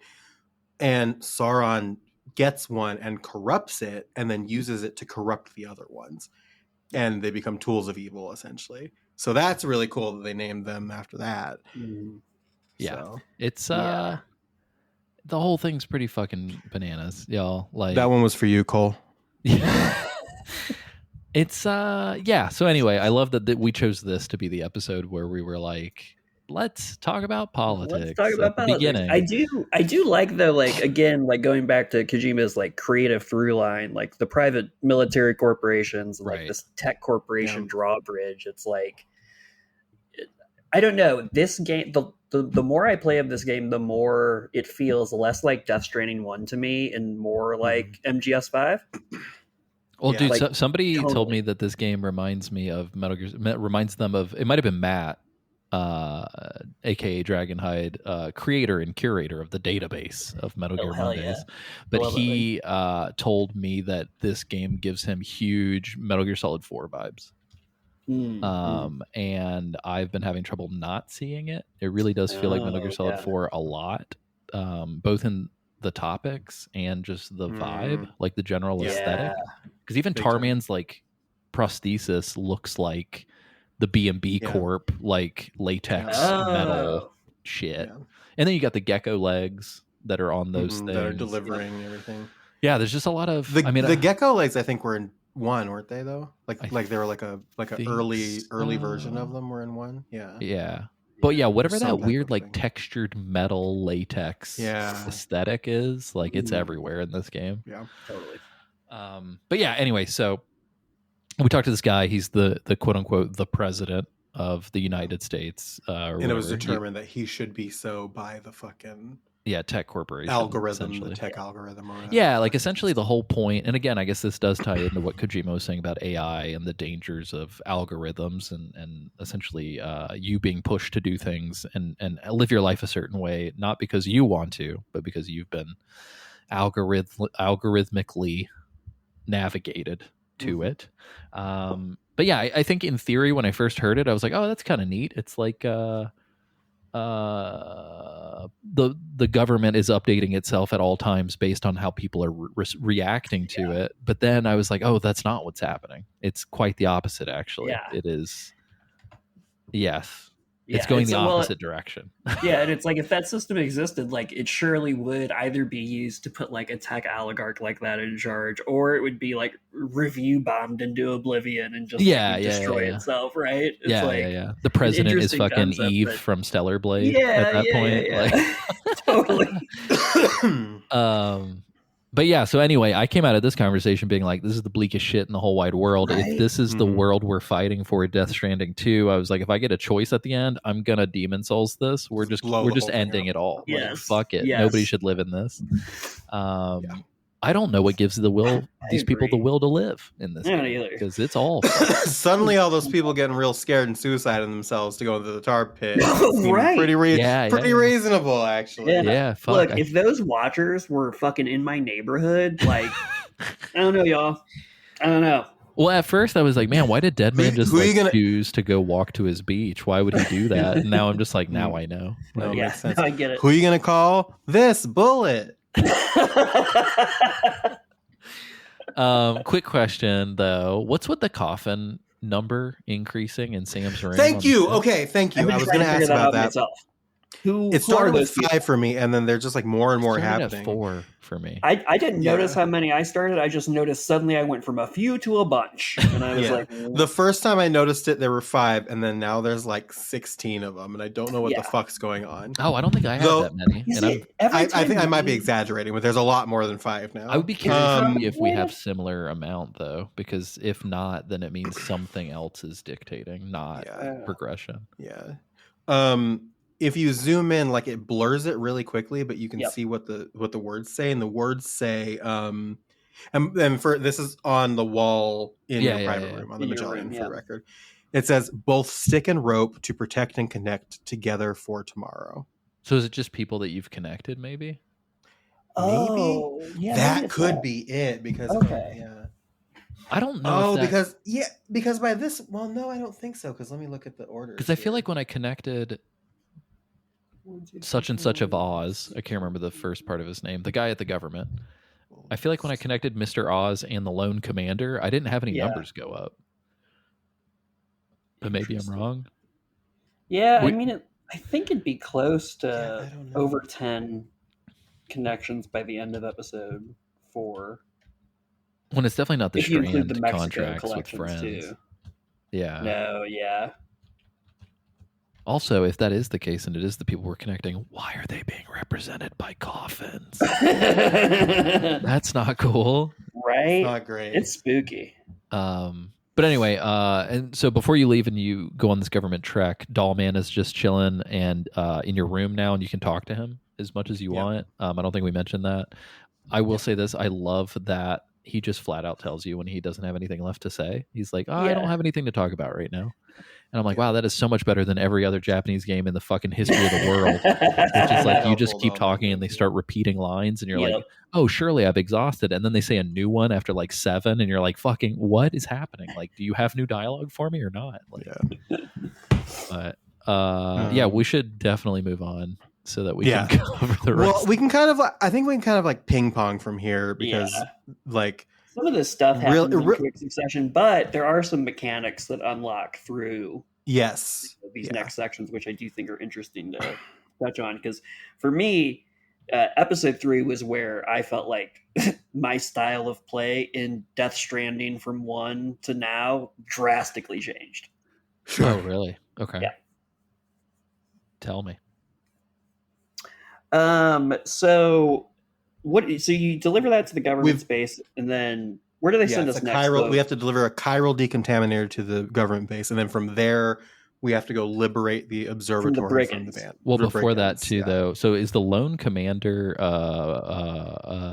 secondary thing? Lone commander is an optional thing. Got it. But God, that fucking sucks. Because I did that and like sneaking through that fucking valley of the shadow of death with the watchers. Whoa, God. Yeah, we should talk about that for like a split second, just because this short story attached to it is like pretty sad. Yeah. But anyway, yeah. So government, lone commander, and then the weather channel. Yes. Yep. Let's go liberate the weather channel.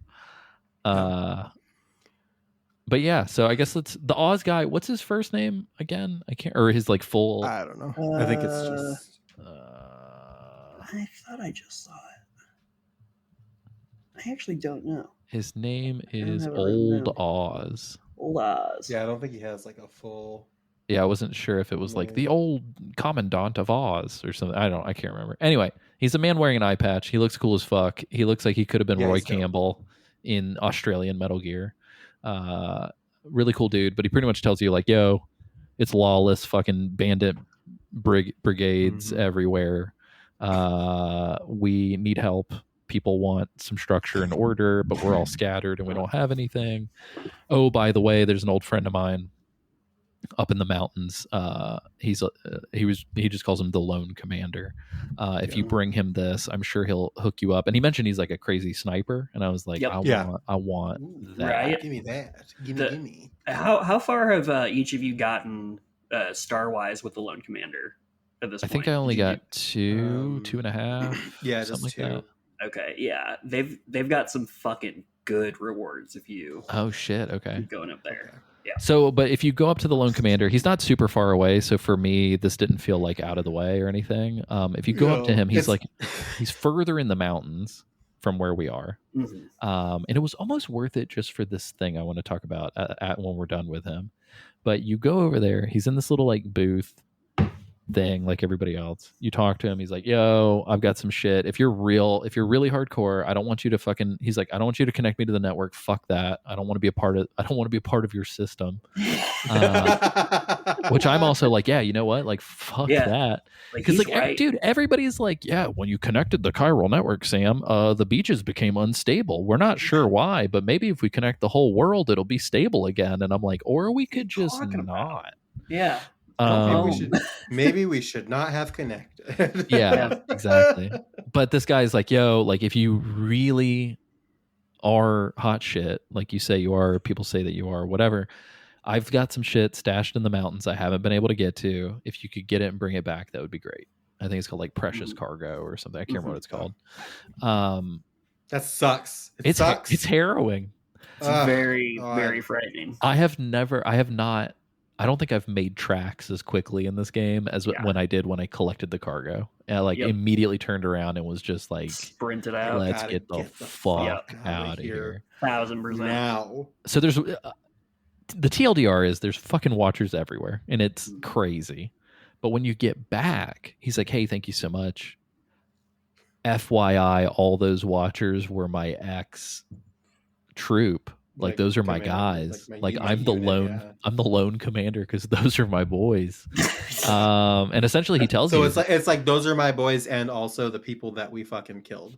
Yeah, pretty much. And he's like very upset about it, and that's kind of why he's like sequestered himself up here in Hermitage, and he's like, he just feels really bad about it. And he pretty much says he's like, the government being called the quote unquote capital T capital G the government, they wanted to bring order. We sort of agreed with them. We wanted to go about doing it this certain way, but the people around didn't want us to connect, yada yada yada. And then there was a lot of butting heads, and he's like, a lot of people died for no fucking reason. Like very like poignant thing about like, I mean, we're all like, we're not that different if we would have just talked instead of yeah, I think he like fighting. literally said that. Yeah. It would have ended differently. It could have ended differently. Well, and the other thing too is like, and I'm noticing this about everything. So like for a long time, I was like, all these weird gameplay systems and weird gamey things about Death Stranding. Mm-hmm. Surely at some point it's going to brush against the reality of this world and not be simpatico. But I'm noticing that like it all ties together really fucking well in this kind of like beautiful cohesion, because he's talking about like, yeah, you know, like war begetting war, death begetting death, yada, yada, yada. It's quite literally what's happening, because Yep. them killing each other creates these fucking creatures that makes the area uninhabitable. And so like the death and the war is like quite physically eroding everything. Yeah. And so it's like in this world of like, hey, I brought you a metaphor or whatever. In this world of like weird, heady Kojima writing, it's like you can kind of physically see the point he's trying to make. 1,000%. And like kudos, like Yeah. I don't. It's weird. Kojima's having like a weird redemption arc on the show. Yeah. I think we were big Kojima haters for a minute, and yeah, I'm digging it. I'm digging where his head is at. I will say. I agree. But Lone Commander gives you a Trank sniper rifle, Which I love. I love it in theory. Yeah. I fucked myself every time I tried to use it. Oh, really? Yeah, I don't know why. Like, I would. I guess it perfectly parlays into the weather station. Lily, did you use this Trank rifle at all? The sniper rifle? No, I just went like, fuck y'all. I fucking murked them. I ran up on those motherfuckers with the blicky and just went ham. Quite frankly, because I'm having a really good time with the combat in this game. Nice. Way more than I thought I was going to. Yeah. So I drove down. So hold on, before we get to that, as I'm coming back from the Lone Commander's house, night has fallen across Australia. Oh yeah. And I'm coming down the mountain, and like, I sort of had like the same reaction that I did to the very beginning of the game, where like you could just see all the lights in the distance from all the different sort of settlements, and you could see like all the stuff that people had built that was like also casting its own light. And then you could see like the stars, and it was like one of the most beautiful things I've seen in a video game. Yeah. Like I was coming down the mountain, and I was like, whoa. Yeah. And I just stood there for a while. I feel like this game has so many of those moments. Like they've almost like made a game out of the moments that you like step out of the dungeon in a Bethesda game. You know? Yeah. Every turn around a corner feels like that sometimes. It's crazy. Yeah. And I just stood there for a while. And then I remembered that watchers were a thing. And I was like, I gotta get the fuck out of here. Gotta get out of here. I gotta go. But yeah, so I think from that point forward, you're essentially told, hey, the brigands have taken over this like weather station that monitors the weather, and we need it back. And it's like, okay, cool. Like, let me just go do that. And so what I did was I took my little buggy, my little trike, I rode it down the side of the mountain. I fabricated a sniper rifle because I was like, I want to fuck with this new toy I have. And so I just pulled up. I got, like, you can see on the map this sort of, they mark these areas where they're like, be careful here. And so I'm like, well, I'm not going to fuck with that. And what it is, it's a dude in a watchtower. And so I'm like, I'm going to park on the opposite side. I'm going to get out. I'm going to hide in the tall grass. I'm going to pull out my fucking sniper rifle, and I'm going to get the guy in the watchtower. But when they tell you, like, the Lone Commander was like, bro, look, you shoot this thing, you got to get the fuck out of there. Like, shoot it and then just go somewhere else very quickly. And I was like, surely it's not that like that. So I shoot the guy in the watchtower. The whole fucking base is just like, what's happening over there? And I'm like, oh no. You gotta run. Yeah, so I got the fuck out of there. But that's when the bola came in. Yeah. I hated the bola gun. I hated it in Death Stranding 1. I hated it in Death Stranding 1 too, but I love it in It's so good in 2. Yeah. It was for a hot second, it was my main weapon that I was using. I mean, my standard kit is the bola gun and the shotgun. Yeah, I love it. And then I have a pistol and I have a maser gun or whatever the fuck in my holster. But yeah, it's real good. And I'm a real psycho with the combat. Like, you can just imagine that, like, Yakety Sax is playing anytime I'm in a combat. Because I'm like, pull a gun out, like sprinting up and like shooting people in the neck, and just like, I take my backpack off So all I have is the bolt gun, so I'm not gonna fall over. Yeah. So funny. Yeah, this was the first time I fucked with like removing my backpack and like hiding it behind a rock and then going in.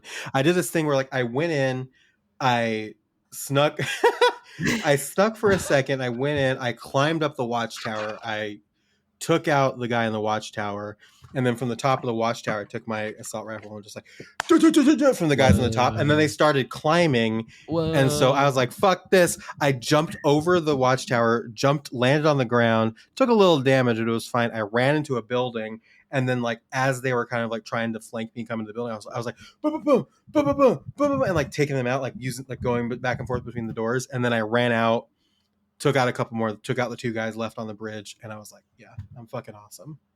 It was very cool. It was like very dynamic, very like, it felt like I could just do whatever the fuck I wanted. Yeah. It was like shooting the guy, like knocking out the guy in the tower, then shooting guys from the tower, and then as they started swarming the tower, just leaping over the edge of the tower and then doing whatever the fuck I want. Like it just felt so freeing. Like I could just do what I wanted. And that's not a feeling that I got from the first one. Did you guys get the prompt when you take your bag off about the to tie it up? To tie it up, yeah. So I saw the tooltip for like a second, and then was like in the midst of stuff going on, and I was like, no, I can't, whatever. But I guess if you set the pack down, you pull your strand out, and then you hold a certain button, he'll like tie.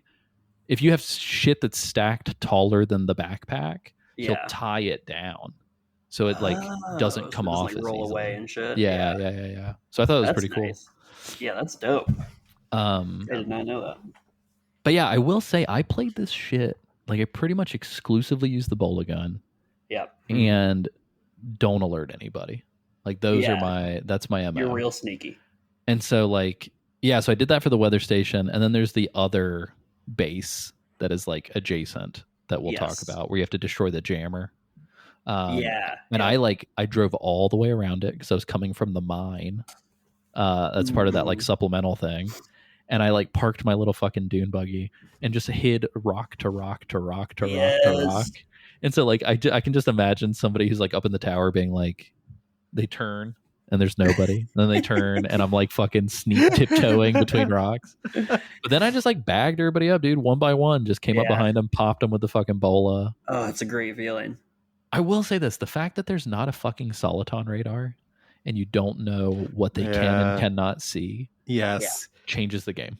Yep. Like very realistic, like visual cones. Yeah, too, and it's more really like MGS 5 still felt MGS, like it still felt a little gamey, like a little whose footprints are these. This feels like if they hear a dude go down from like a realistic distance, like they're gonna check it out. They will come, dude. Like, and they're like not chilling around. Yeah. There was one point I took my backpack off, and like I think as I was approaching, this is the part that I forgot. As I was approaching, one of them saw me, so I went around and hid. And I noticed that like as I was coming back, he was like rifling through my shit. Oh shit. Yeah, they can steal your stuff. They can steal your stuff. I ended up getting a tooltip about that later on, where it's like, hey, when you're going through those zones, watch out because they'll run up on you and steal your backpack. And I was like, fuck that. Straight up. Oh, also at the weather center, that's also where you unlock what became my other go-to weapon for, actually kind of still is, the grenade pistol. Oh, dude, that thing fucking, I love the grenade pistol. I will say, the boss encounter that happens after our episode coverage for this episode. Make sure you got that pistol on you. Oh yeah, big time. Yes, so good. Also fun fact, this came from I think it was Tyler in the Discord in our Death Stranding chat. If you press L2 plus R2 plus circle on a weapon that uses bullets, you can activate lethal mode and straight up kill people and cause void outs. Oh, apparently. Okay, I was going to ask about this because I was trying to figure out, because I have been I've been running people over quite a bit. Nobody dies from that. Yeah, and so I didn't know if you could kill people. Nobody died from that in the first one either. There was like some explanation. Okay. But yeah, you can just turning L2 on R2 lethal mode. I'm circle. gonna start causing some Yeah. void outs, baby. And this was corroborated by Chad as well. Chad was like, I will never use this, but it was cool when I found it. Like, Yeah. What happens with the void outs? I imagine it's just like a normal void out. It's just like Is if it you get big, caught in it, though, you or is it repatriate it. little? Can I take know. out a whole base by killing one person and causing a void Ooh, out? and do you voiding think? it out. Ooh. Take out the whole weather observatory. Yeah. You need that. No, my highways. Yeah. I'd be curious to see how big that is, but maybe I'll look it up. Or maybe I'll just go kill a human. I was gonna say, just go kill someone. So we cleared out the weather station. We did a bunch of dope shit at the weather station. And there's not a lot of dudes. There's like 6 or 7 dudes. One quick mechanical question at this juncture: have you put any points into that A-Pass skill system? A couple. Yeah. We should probably talk about what that is real quick. Tell us, take it away. Yeah. So essentially it's every time you finish a delivery, you get quote unquote the bandwidth expands on this system that is represented by this weird brain thing. So I don't even really know what the fuck it is. Is it Sam's brain that's widening? Could be. But it's that automated. What does APAS stand for? It's like automated something. Automated. They've got too many fucking automated fucking public assistance company.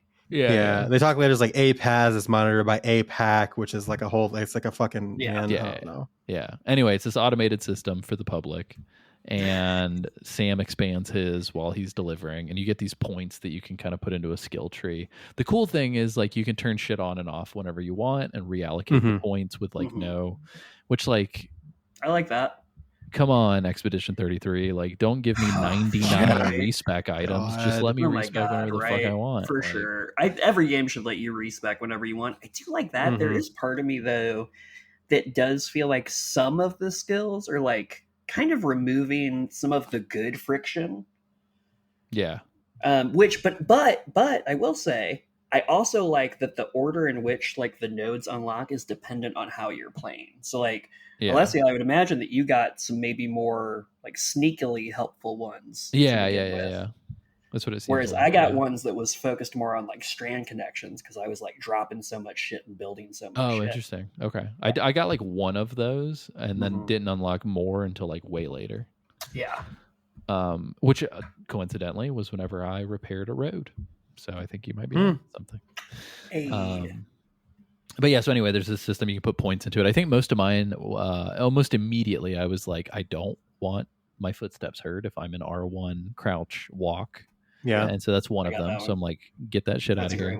And then also like speeding up the overdeck thing and expanding the distance and the motion tracking. Just like anything that lets me fucking creep and knock dudes out. I wish you could go prone if you didn't have a backpack. I wish you could go prone so bad. I wanted to crawl so bad.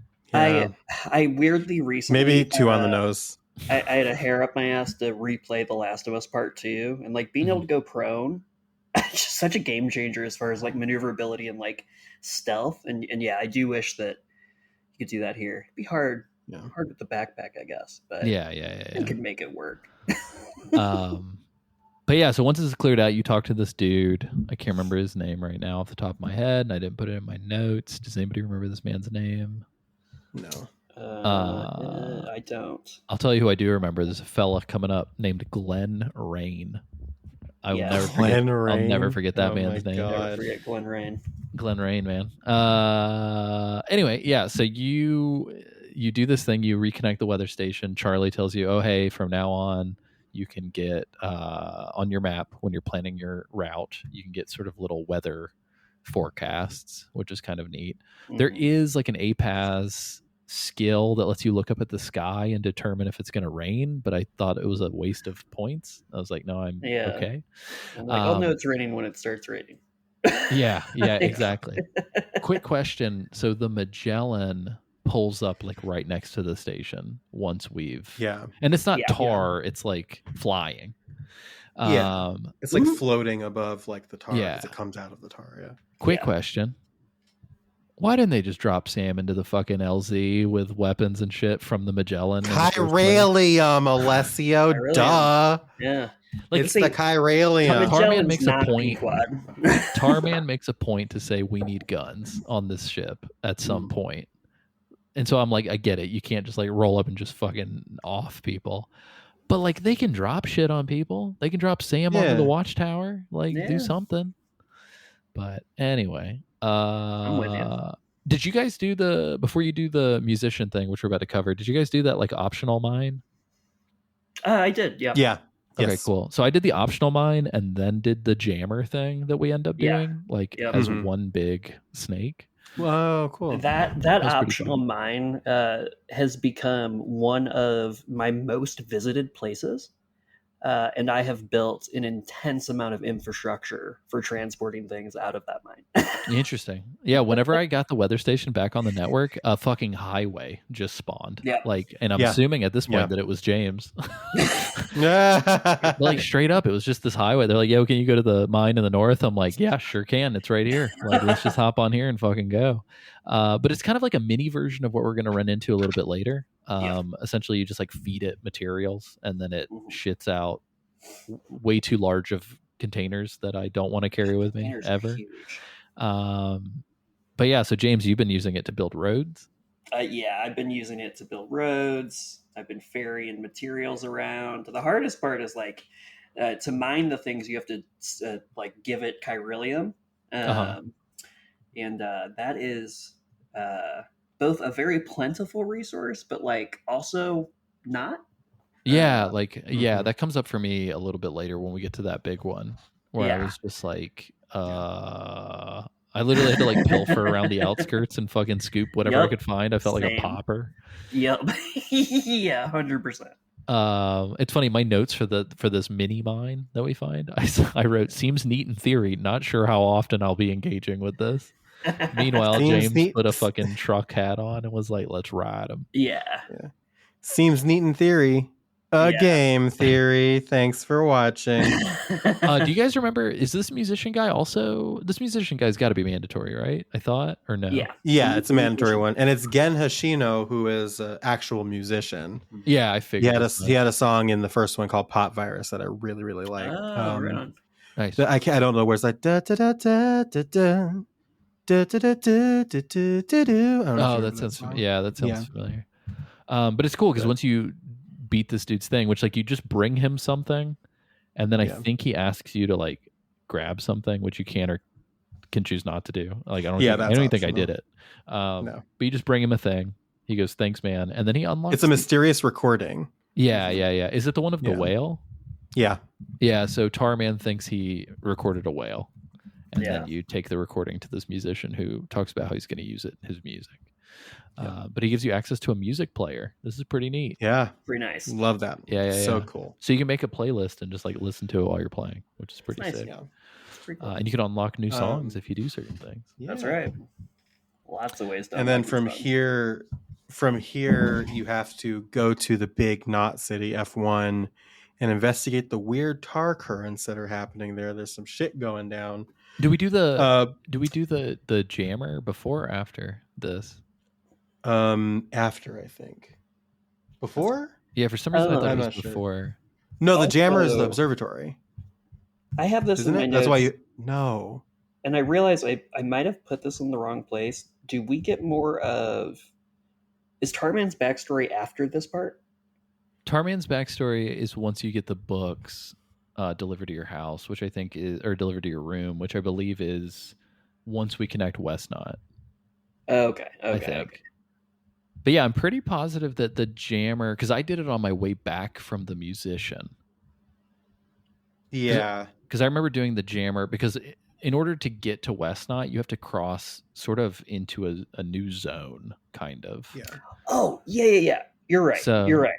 I did it in the same order. I delivered and then I crossed to strike the Yeah. jammer. But they tell you, they're like, yo, there's some weird shit going on at Westnot. We need you to take this Uh, stuff, but there's also yeah. some weird shit going on.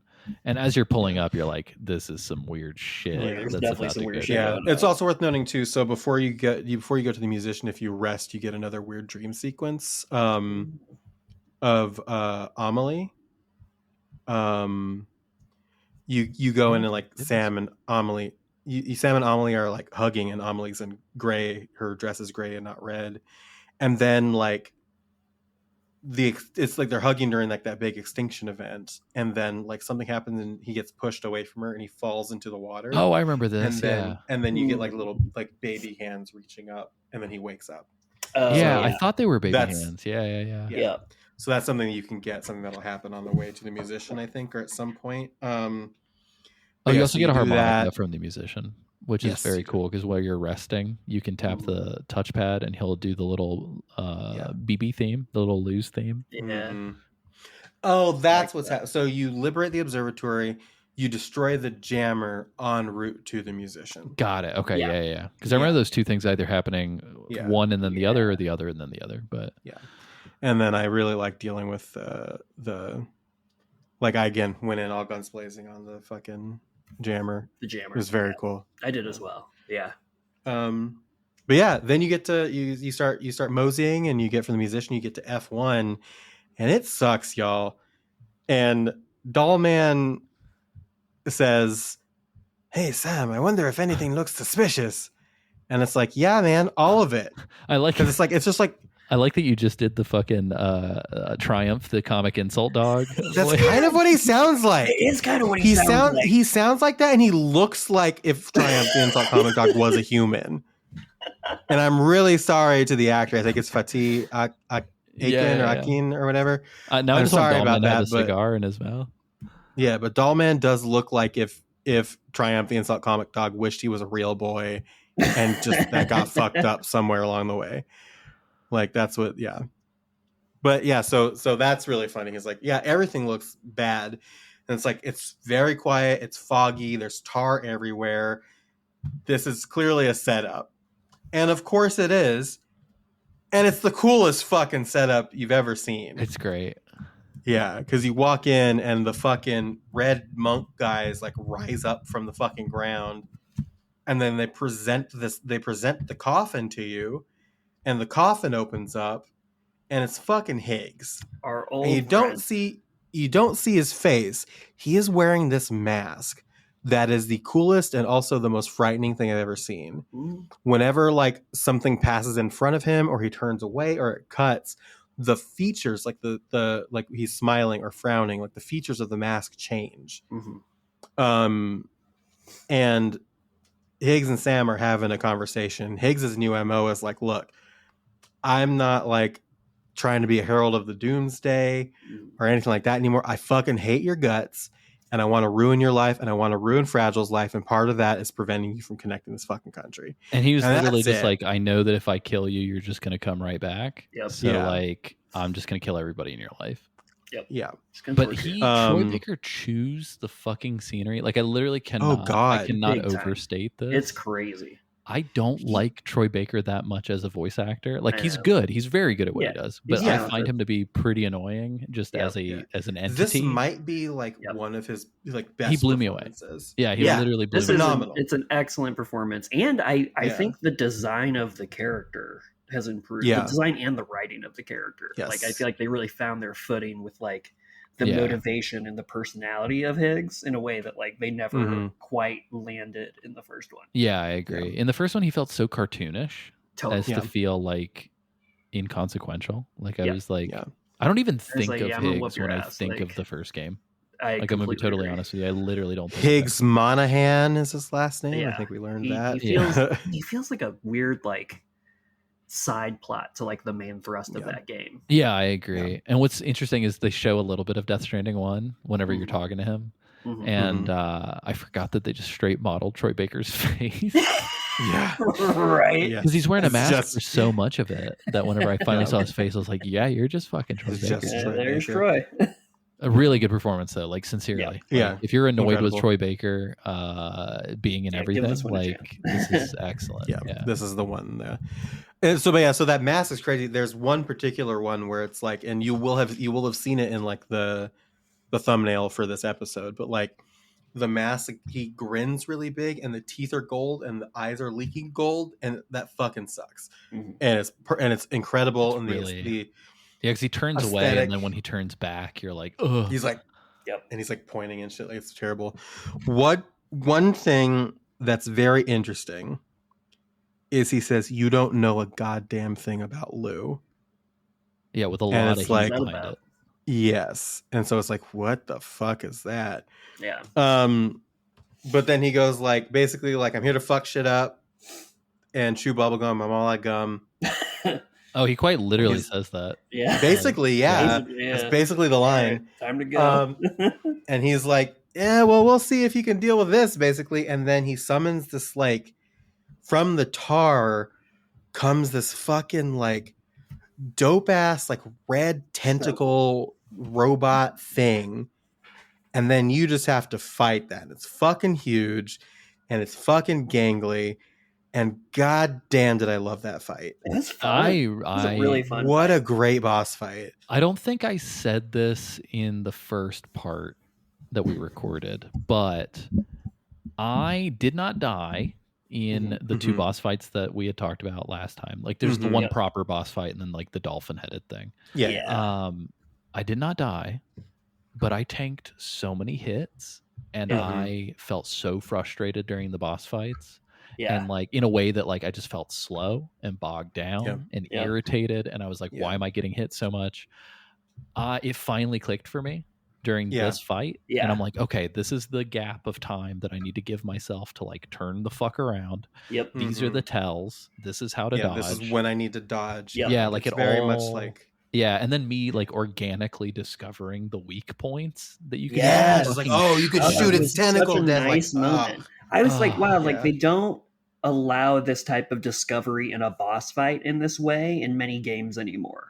Like that's a design. It's very principle much. that's It's lost very over much like a time. dark school of Yeah. Dark Souls design. 1000%. Well, don't get me I wrong, thought- it's like it's quite literally color coded, but Yeah. it's like it doesn't click until Yeah. you see the thing Yeah. happen and you're like, Yeah. oh. Yes. Yeah. But I fucking loved it. The music was great. The design is great. Did not expect to really enjoy fighting the former from Right? Control in Death Stranding, but Yeah.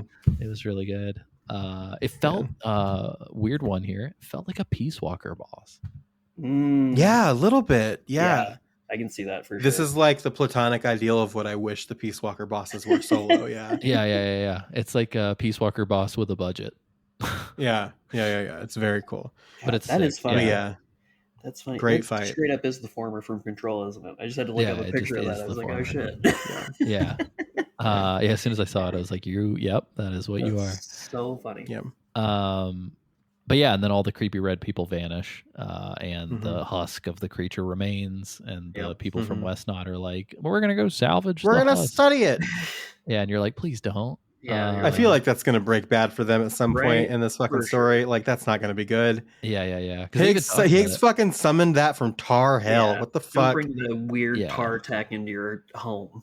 Well, Tar tech. I don't like tar tech. I don't like that.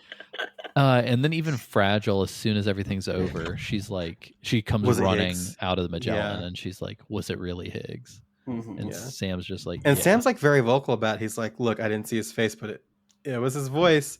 Yeah. And Fragile's just like, oh, I should have just killed him on the beach. And yeah.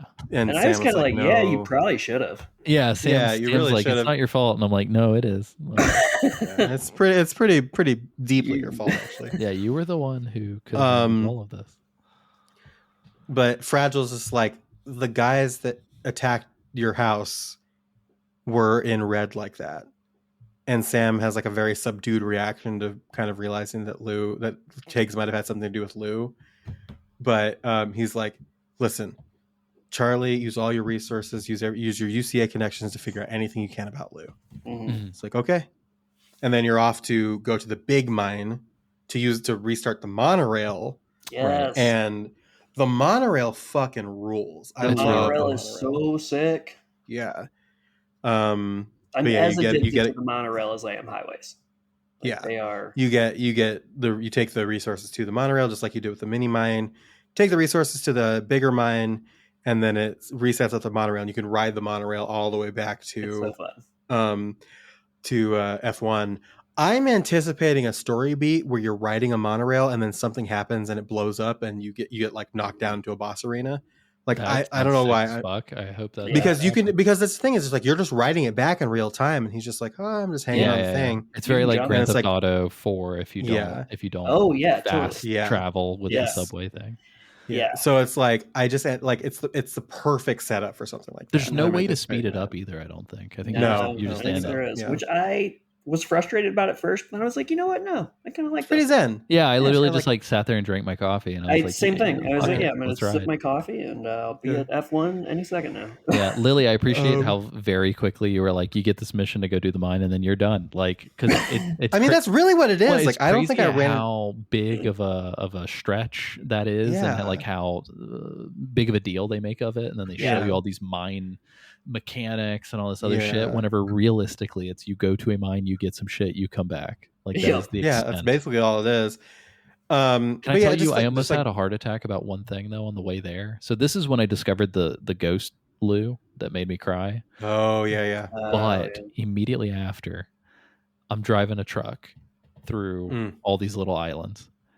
Yeah. From a distance, I just see like squirming, spinning thing in the tar, just like moving around. Yeah. And I got really close and I was like, is that a motherfucking tar snake? It's so scary. And it was scary as fuck. And I then hate as it. soon as I like drove through it and ran into it, I realized it was just the little scrubbing bubbles, like the little dude. Yeah. But they were just when they're in a line and they're moving super fast. They move I like was a They just snake in look the like water. a fucking. I was like, snake. Lily got Yeah. chiral spiders, and I get Yeah. fucking tar Chiral swimming snakes. chiral snakes. I was like, Yeah. I'm gonna kill myself. Like, Yeah. Yeah, because that's your thing. I always forget that snakes are your thing. oh god. Ugh. So you get the mine. So basically the mechanics of the mine is the same things we talked about. You give it resources or like a chiralium, and it like gives you resources. There and is you in can build fact roads and Mind stuff. Stare. Dare's Mine Stare. Yeah, absolutely. Yeah. I think this one gives you special alloys, and then the optional one that we did earlier gives you ceramics. Special Yes, alloys very important for building the monorail. Ceramics very important for building highways. Yes. So then you go back, you get back on the Magellan. This is where you get the books, Yeah. and this is where you get Tarman's backstory. Very cool. So this is where he starts talking about. This is where he does the Phantom Pain line. Yeah. Okay. Um, Yeah. This is where it happens. Yeah. Yeah. And then he starts talking to you about like his background and like how he got here and like how he lost his hand. And this fucking game and like parents losing kids, man. Dude, it's everybody. Yeah. Fuck, dude. But yeah, we should basically go like through they this for were sure. they were fishing, him and his son were fishing in the tar, and As they you pull up as you do. They pull up one of the whales, and he tells his son to hook himself up to the boat, but he's like, it's fine, it's calm, I know what to look for. He goes out to investigate the whale, and he makes the mistake of putting his fucking hand on it. And he's like, I think it's pregnant. And then the thing like rips open, it starts storming, its stomach rips open, and like all these fucking like tar creatures like spill out of it, and then they like grab and they start like pulling him down off of the ship. And then Tarman gets out of the cockpit and is like desperately trying to pull him up and like grab my hand and like grabs him and stuff like that. And then what was it? Doesn't like some lightning strike or like something crazy happens that blasts them apart. Yeah, I think can't remember. I think there is some sort of lightning strike thing, but everything goes white for a second. Yeah. And then everything's calm. Yeah, it's all calm. It's during the day. Sun is gone. The tar creatures are gone, and then Tarman is just on the deck of the ship, and his fucking hand is a stump, and it's made of tar now. And so that's how he lost his hand. That's how it wound up in the tar current. That's how he's able to steer the Magellan. I do appreciate that he lost his hand traumatically with his son being dragged into the tar, and still had the wherewithal to think to stick his hand into his ship to see if that did anything. Yeah, just like, hey, maybe this will work. Like, all right. She's like, I've always had this stub-shaped hole in the steering portion of the ship. I should try it now that I've got one. Yeah, 100%. Might as well.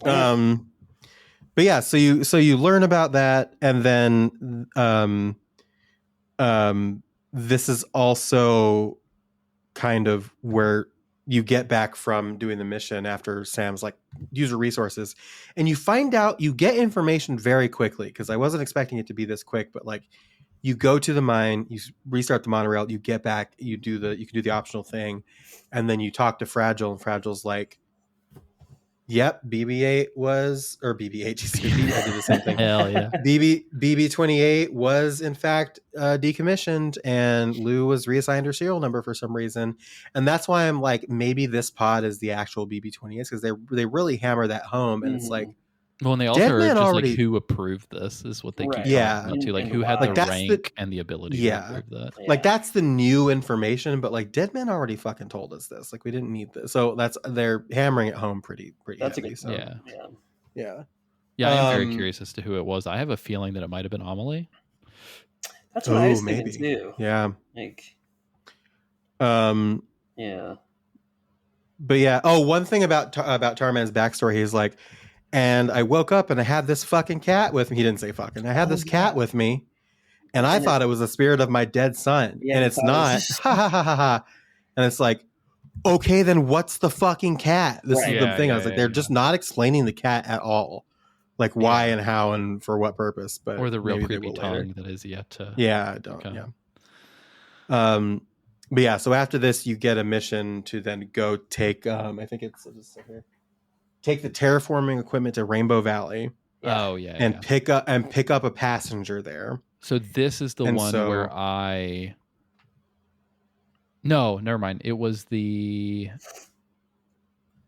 Fuck, what was it? I know for a fact I used the floating carrier for something. It might have Mm. been this. I think what it was is I drove a truck Yeah, until I got fucking rock'em sock'emed by the watcher thing Yeah, that we yeah, talked yeah. about. And then I Mhm. happened to have a floating platform with me, and I was like putting everything in there, and we're walking, baby. Yeah. Like we're gonna fucking run through this. I ran into the BT area and everything turned red, but I was close to the river at that point, Yeah. and I just like ran through it, and there was I wasn't close enough to get caught. So I was like, cool, deuces. So I just Mhm. drove the truck all the way up there. I was gonna say I also drove the truck all the way up there. I Yeah. was like, I'm not getting out of this thing. Nope. Oh, Or did you actually, guys I get the? I think I Did you drove guys a get the trike. weird censored memory? The censored memory? So like you get one of those BB memories. Oh yeah. Yes. But it's this weird memory where they're having a conversation about it's like two doctors are looking down at you, and I don't know if Mhm. you're supposed to be from the perspective of Oh. a baby or from someone else. But Yeah, they like they say pull the the sheet. They name. pull the sheet. Yeah. They say the name, and the name is censored. Yeah. I Like how did the get fuck this, do yeah. you censor a memory? Number one, and number two, this feels so. I mean, I guess it's it's coincidental that not Mads Mikkelsen, that what's his face, the guy who died today, Michael Madsen. Michael Madsen. Michael Madsen. That Michael Madsen died because this is so Kill Bill coded. Yeah. Yeah. Like the flashback Yes. with the censored name. Mhm. But yeah, that's weird. That was very weird to me. I was like, It whose is fucking weird. name? Why are you censoring a name? Like, who could Yeah. it be? Yeah. Is this Dead Man? Is this Dead Man's pod? I don't know, somebody. Oh. But Yeah. Don't know. yeah, also that's the one that I was like, why isn't Dollman saying anything? Because Yeah, I'm like, that's yeah. the one that it's like, Dollman, there are 1,000 questions. Well, and sometimes like that's one thing where like my conspiracy brain part of me is like, well, maybe it's just like, the limitations of game design, they couldn't record enough lines, but then part of me is like, no, Dollman fucking knows something and he's purposefully Yeah. being silent. That little Yes. freak. Not trusting that guy. I'm wondering. I'm wondering if maybe he, when he was not a puppet, when he was a human, was associated with the person and the people in the flashbacks, Yeah. and something happened during that time that forced his cod to a puppet. Oh. Do we Like, get I'm any wondering. BB visions before we have Dollman hooked on We our do little not. belt? No, the first one is when he's there. So yeah. Dollman is So that's also a he's thing. the That's source. interesting. Yeah. He's the Yes. catalyst. But yeah, so you get this mission to deliver the stuff. There's this guy in a cowboy hat. This is where the trophy pops for the chapter again, which is super weird. Whatever. You deliver the stuff and then you go up into the mountains a little bit more to go get your passenger. And this is where you meet Rainey. Mhm. And there's this really, really cool scene. Raindrops keep falling on my head, starts playing, and Sam's like, what the fuck? And then it's raining, there's timefall happening, and she's just like in a raincoat, she's dancing around, and like things are being fixed and reversed in time around her. And very similar to that very first scene of Death Stranding 1, a bird fucking crashes into the ground and dies because of the timefall. And she picks the bird up and revives it and brings it back to life Yeah. from the timefall. And then she like looks and she sees Sam, and then she gets spooked and runs inside. And they're just my like, gut reaction was to say, "Hi, Yukio." "Hi, Wade." Yeah. And she runs inside, and they're just like, "Okay, go follow her." And then you get episode 4, Raindrops. Yeah. Mhm.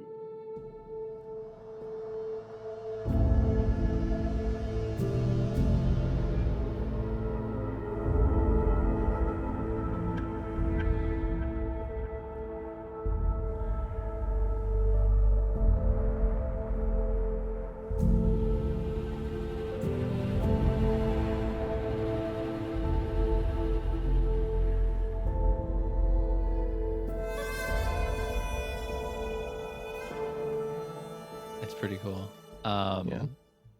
Also, really quickly, Glenn Rain was the man who we made the delivery to. Yes, Glenn. So, That's Glenn. all Rain. hail Glenn that was Rain. Glenn Rain. All hail Glenn Rain. Glenn Rain sounds like a fucking Twin Peaks character. It really 100% does. Yeah. He's a door-to-door salesman who just came from the town over to sell everybody umbrellas. Yeah. So there's really only, if you don't do side stuff, there's like 2 deliveries in this entire episode. Yeah. It's a pretty short one given everything. It really is. But the first one you get, you get I liked this Rainy. first Rainy one. and Fragile seem extremely close. Hold on, here's my note. I said Rainy is a good God. friend of the cause in the way that my sister Sabrina's girlfriend is just a really good friend. Yeah. Jesus Christ. As soon as she said it, I Yeah. was like, okay, Yeah. sure. Good friend of the cause, yeah. Yeah. That's my friend of Dorothy. It's like every inch of Fragile has been healed for some reason. I wonder how that Yeah. happened. Yeah, Every right. inch of Fragile. Every inch. I love sapphic romance. You know what I mean? I think it's also cool that we get to go into Rainy's shelter. It's cool to see like the inside of the shelter. That's not, and there's like a ton of like the birds. Like these are all these Yeah. birds she saved are just hanging out in there. She's got plants One all of over the place. Optional deliveries in episode 4, you deliver a package to the bird. Oh, okay, cool. Fucking sick. Did not know Yeah. that. Brainy's like, what? Didn't know they could do that. Yeah, that's amazing. Yeah. So the plants and everything like that. She apologizes to Sam. She's like, I didn't know it was you. I'm sorry. It's like, okay, I guess. And then she like turns around with a little plant. She's like, okay, I'm ready to board the Magellan. And you're like, okay. So get on the Magellan and you get your first mandatory mission, which is you have to go and rescue a kangaroo. I was from so a excited to rescue bushfire. this kangaroo. Yeah, I was This very is excited to crazy. rescue. Yeah, I the was like, am kangaroo. I going to put him in a big bag like we did with the body? Yeah. Yeah. 100%. Yeah. I got And so stoked. almost kind of, Kind in of. a way. But as you start approaching this kangaroo, fucking meteors start Hold on. They're not meteors though. They're fucking flaming whales. Because I saw a couple of them Are up they close. really? Yeah, I mean, I don't know if they all, shit. like a good amount of them are. There's a Yeah, I couple of didn't them. pick up on that. That's Jesus, fucking okay. scary. I did not know that. I think it's because they're saying, That's doesn't wild. somebody say that they're being shot up out of the tar? Is what's Maybe? happening? Oh, yeah, I think I the don't know. character says that. I was so fucking panicked this entire Oh time yeah, no, 100%. that I didn't even think about it. Like, I was and driving a pickup truck. realistically- I was driving a pickup truck. I got halfway through, Okay. and then the truck exploded, Oh, and I God. just was running and on fire. No, I was booking it the entire time. Yeah, I did it on foot. Realistically, you had 30 minutes to do that. Yeah. And so I don't necessarily think I needed to be panicking Yeah, nearly as my much as I soul did. had 3 When minutes. when you've got fucking like this is fucking shit's crashing, you're like running into fucking walls of and it's like the most tense thing in the world. It's just like I got to get the fuck out of here.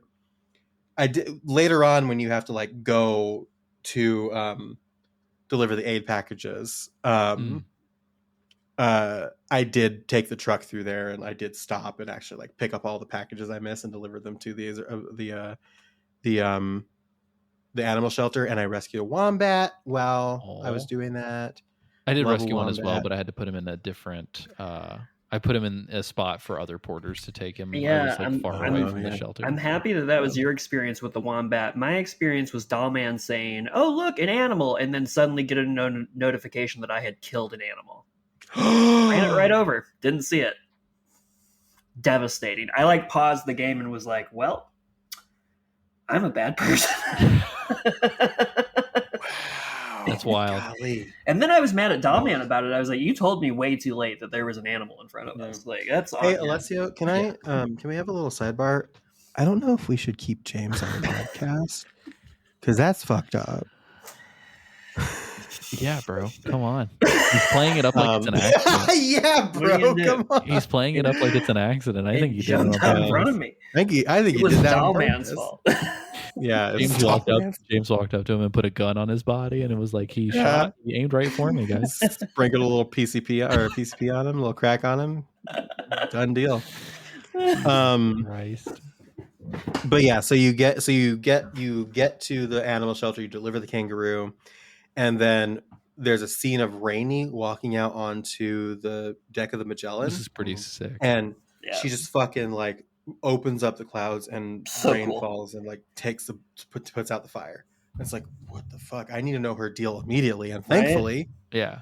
well, we don't really know her deal necessarily because the explanation just winds up being she's just this way. Yeah. But, Yeah, it's a little bit of a bummer. Did you guys notice that she maybe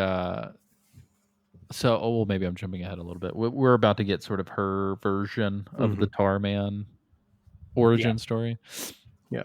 In her flashback, she's wearing a hoodie, and on it says the Bridget Foundation. Yep. You saw that. Oh yeah. Very interesting. Also, I was reading the fucking corpus entry on Amelie.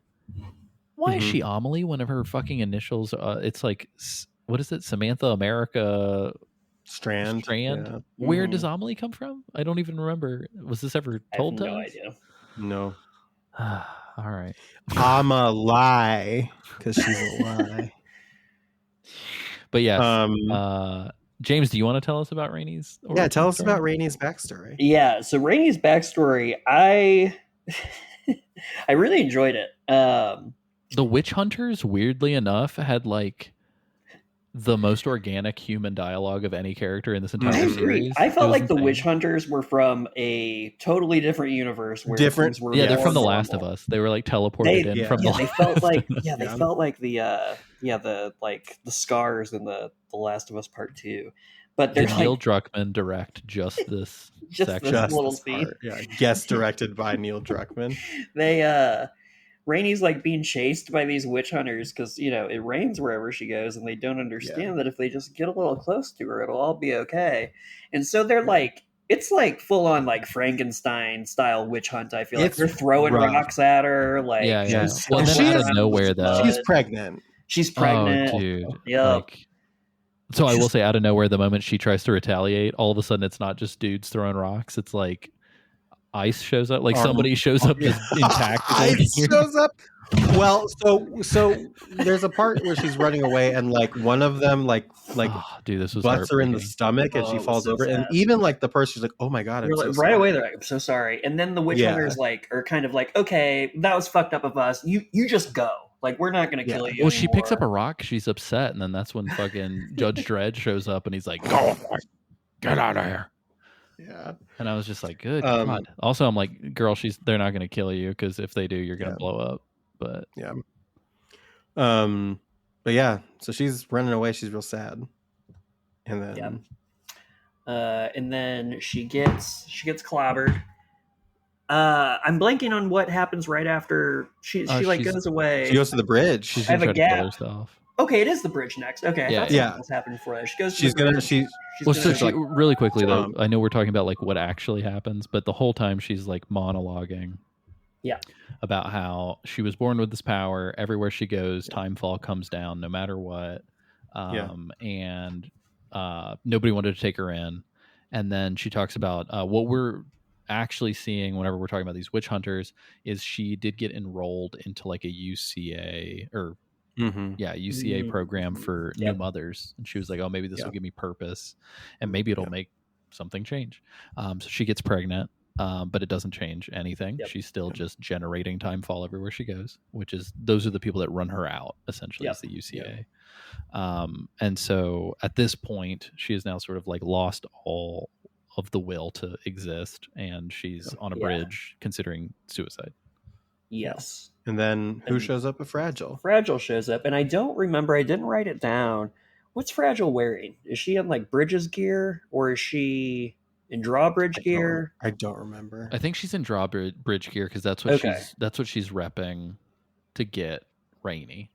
She's like, we're building a team. Okay, great. That makes sense. Because but it's interesting again, like with Fragile recruiting Rainey into Drawbridge, which is kind of implicitly working on behalf of the UCA, which just drove Rainey out. It's like very like it's weird. It's very weird. Yeah, it's like Fragile. Like Drawbridge is like a vendor to the UCA.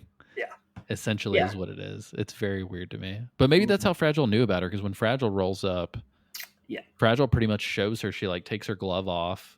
And this is kind of how we learned that it's like, it's also a nice excuse for everybody on the Magellan to take a shower with Rainey, I guess. But it's how you discover that if you're within like 5 feet of her, instead of time fall, you get core fall, which is my favorite metal subgenre. And I guess core fall is the opposite of that's my joke, motherfucker. But essentially she heals. This answers our question that we had in the first part of the episode, or first part of the season. How's Fragile's body better? And it's Rainey. It's all cleaned her up. And Fragile got real close, and then even closer. All good. And then a little closer. Baby, pull me closer in the backseat of your Rover. So you find out now that Rainey is pregnant. Well, we've known that she's pregnant, but her baby is now stuck at 7 months, which happened. We happened already. And this is in Mexico. Plenty of people. 7 months. Yep. So we discovered that this thing is called still baby syndrome, and it's just like. Yeah, like this is just happening. And it's maybe kind of new, so we don't know what's going on there. But we discovered that there's halting development in the womb at the same age that BBs are put into pods. Yep. So that's really weird. And it's interesting. I do wonder if like the gates popping up as more things are connected, the rise of more and more people getting dooms, and this still baby syndrome are all in some way related to like the imbalance of the I can't believe I'm about to fucking say this, the imbalance of all the Ha and Ka between both areas. I'm just like, where are we going? James is like, I'm not a fucking clown, but I'll say it anyway. I'll say your clown words, Kojima. Don't you worry. I'll say your weird words, Magic Man. Yeah. But yeah, so you kind of learn this about Rainey and the still baby syndrome, and then it's like, okay. Oh, I do have a quick. I don't want to get all cinema sins on this, and I feel like hopefully that's not how this is coming across, but I have a question. If she's using timefall to put out the fire, aren't all the animals dying? Oh, right.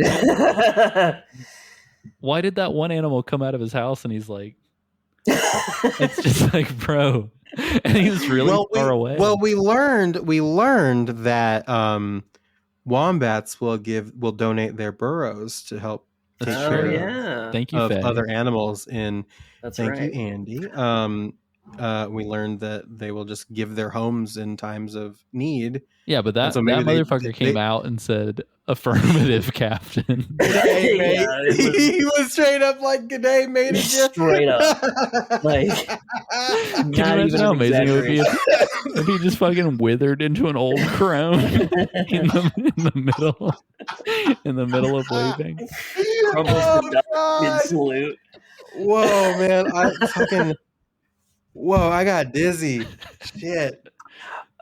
It's like, I don't. Thanks, Rainer. Like, Also, yeah. When Rainy like puts the fire out and we drop the raccoon off, we're also dropping it off to the band Churches that runs the yeah. animal. Okay. Yes, that is Churches. I was wondering. I was like, band. who is Yeah. this? Yeah, just Can we Churches. get a fucking Metal Gear Mondays trio? We It's can just do like that. the Yes. three of us, or I guess Yes. quad with Isaac. It's like the four of us are just like hanging out at the. Hi, Sam. Welcome to our parakeet sanctuary. Parakeet sanctuary. Don't bring that rainy woman over here though, because she killed all of our birds last night. Yeah, if you know the answer to that question, like if somebody's listening, they're like, "This is why none of the animals died from Timefall." I need you to tell me, because can you imagine the shock of being saved from a fire to then be dead from the rain? Well, I mean, she could just go and save them all with the core fall afterwards. Why didn't she use the tar cannon? Yeah. Ooh, the fucking tar cannon, man. Because I don't know if you found this out or not. I found it out after our coverage. I didn't touch it at first, but I found out that you can use it to put fires out very, very quickly. Mm-hmm. Yep. I only knew about that from that like gameplay preview. Speaking of that gameplay preview, real quick, I do want to just do a weekly check-in on, has anybody heard any dynamic music since that opening scene? Okay, so hold up. I'm going back to Matt now. Matt, who is the keeper of all things data for the Metal Lord Gear Mondays. Keeper, yeah. So Matt and I were talking, and he goes, dude, I found a section where if you walk 10 feet, music starts playing, and if you walk back 10 feet, the music abruptly stops. That's dynamic, all right. I don't know what more you want, man. Yes. He said he just kept walking in and out of the music over and over and over. I love that. That's how it should be, honestly.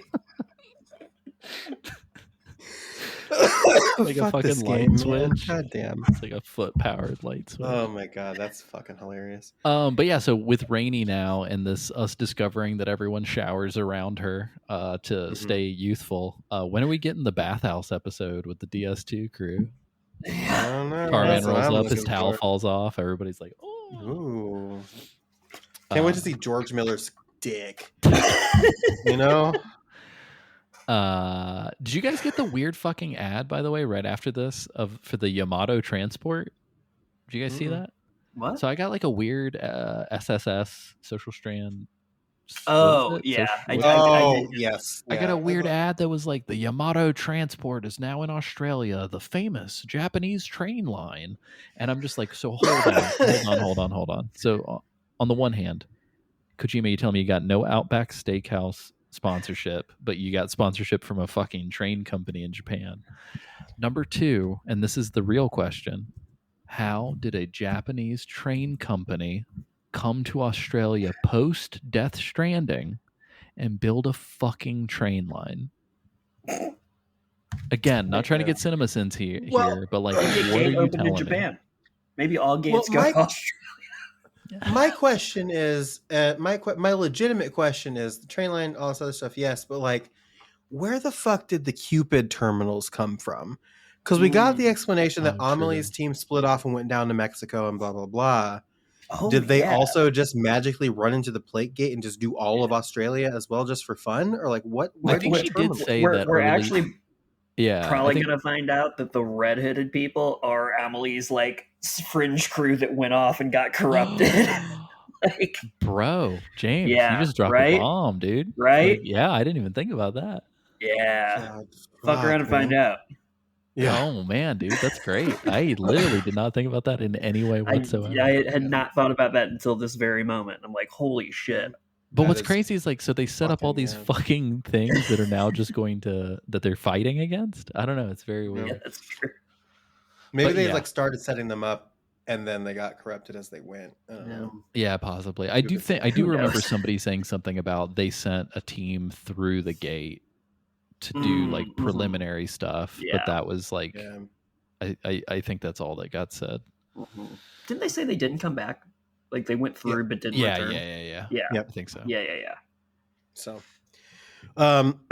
But yeah, so you get all this stuff, and then you have to deliver aid packages to the Northern Environmental Observatory. A shit ton of Also, shit ton. And also, this is where they are just like, oh, sorry, there's something wrong with the tar currents, and we can't do the fast travel, yeah. so you have to hoof it all the way there.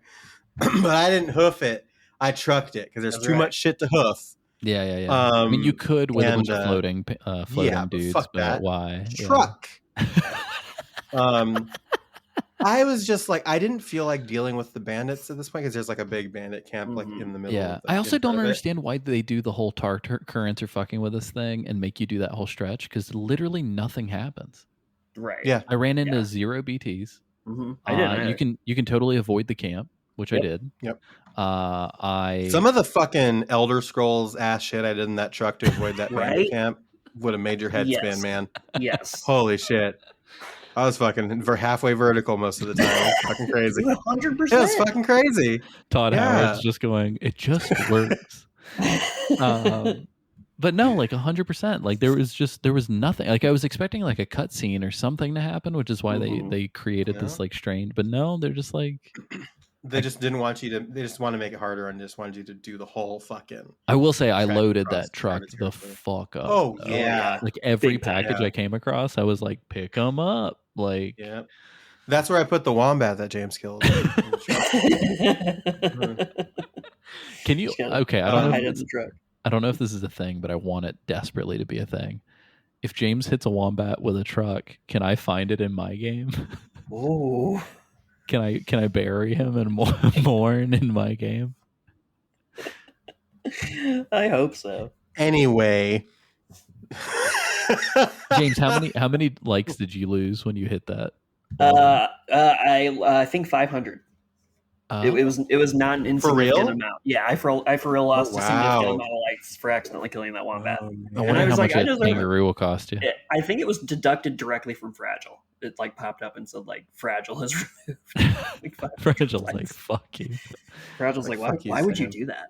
Wait, but if she can do that, why don't I have the option to hammer on a thumbs down button? Yeah, right. Near somebody's shit. Yeah. That's not positive. She runs Drawbridge.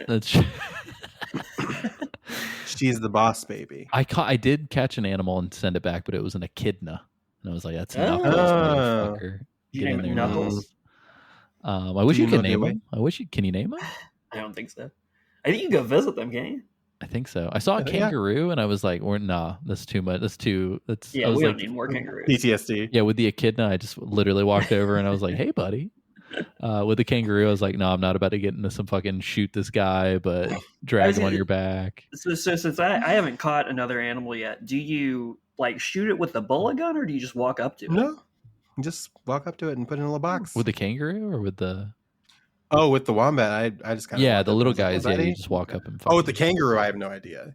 My favorite is that the box shakes, like violently. Yeah, it's like Pokemon. Catching a Pokemon, a Pokeball. I like it. Oh, that is something we didn't mention about the rescuing the kangaroo. Is like he was like injured, passed out, and injured because of the bush, because of the fire. So that's why it was easier to get the kangaroo.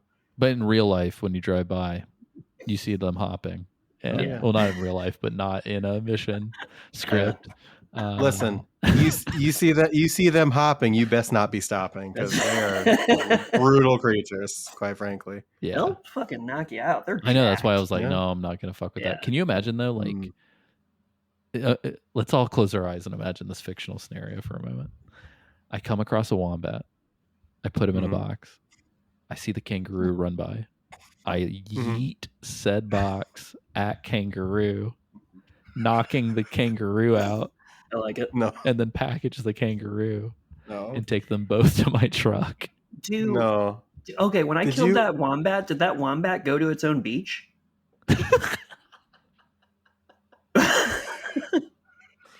Do animals have beaches? We need to talk about this fucking blood boomerang. Let's wrap this up. Show.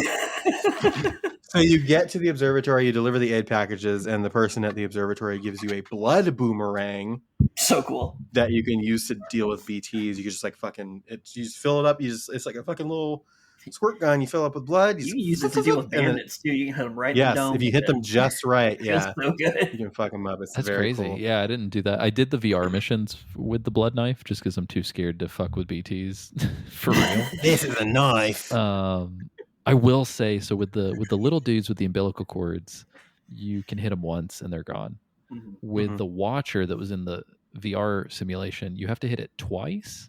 And I think there's a way to where you can hit it on the way out Going and then on the way and then on the back way in. back. Oh, It that's seemed like sick. that's what it was trying to get me to do, and I ended up just like throwing it twice. But like Mm. on the first one, it hit him, but then it looped and it barely missed him on the way back. Ah. But You gotta get I'm good just too about scared to the use that fucking angles. knife though, because it like the fact that they're like it's powered on your blood. Yeah, I was just like, dude, I don't want to die. gotta have them like, blood what? bags. You've got like 70 blood bags, man. Yeah, Okay. that's true. Why is Sam carrying all this blood around? Gotta eat them crypto biotes. But yeah, so then they're just like, there's a weird anomaly happening, and you go outside, and this fucking like wall of tar Mhm. rises from the ground, Oh yeah, that's and wild.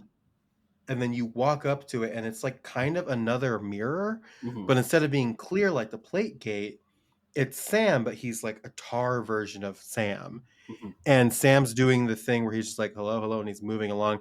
And I fucking saw some shit coming, because what winds up happening is he's doing this, and the tar reflection is a little out of sync. And it's very weird. And then Sam gives it a thumbs up, and it's giving a thumbs up, and then it goes thumbs down, and goes, So cool. and it grabs him and pulls him into the tar thing, and then he like fucking launches up the tar wall. And then we get our first scene of fucking Mystery Man.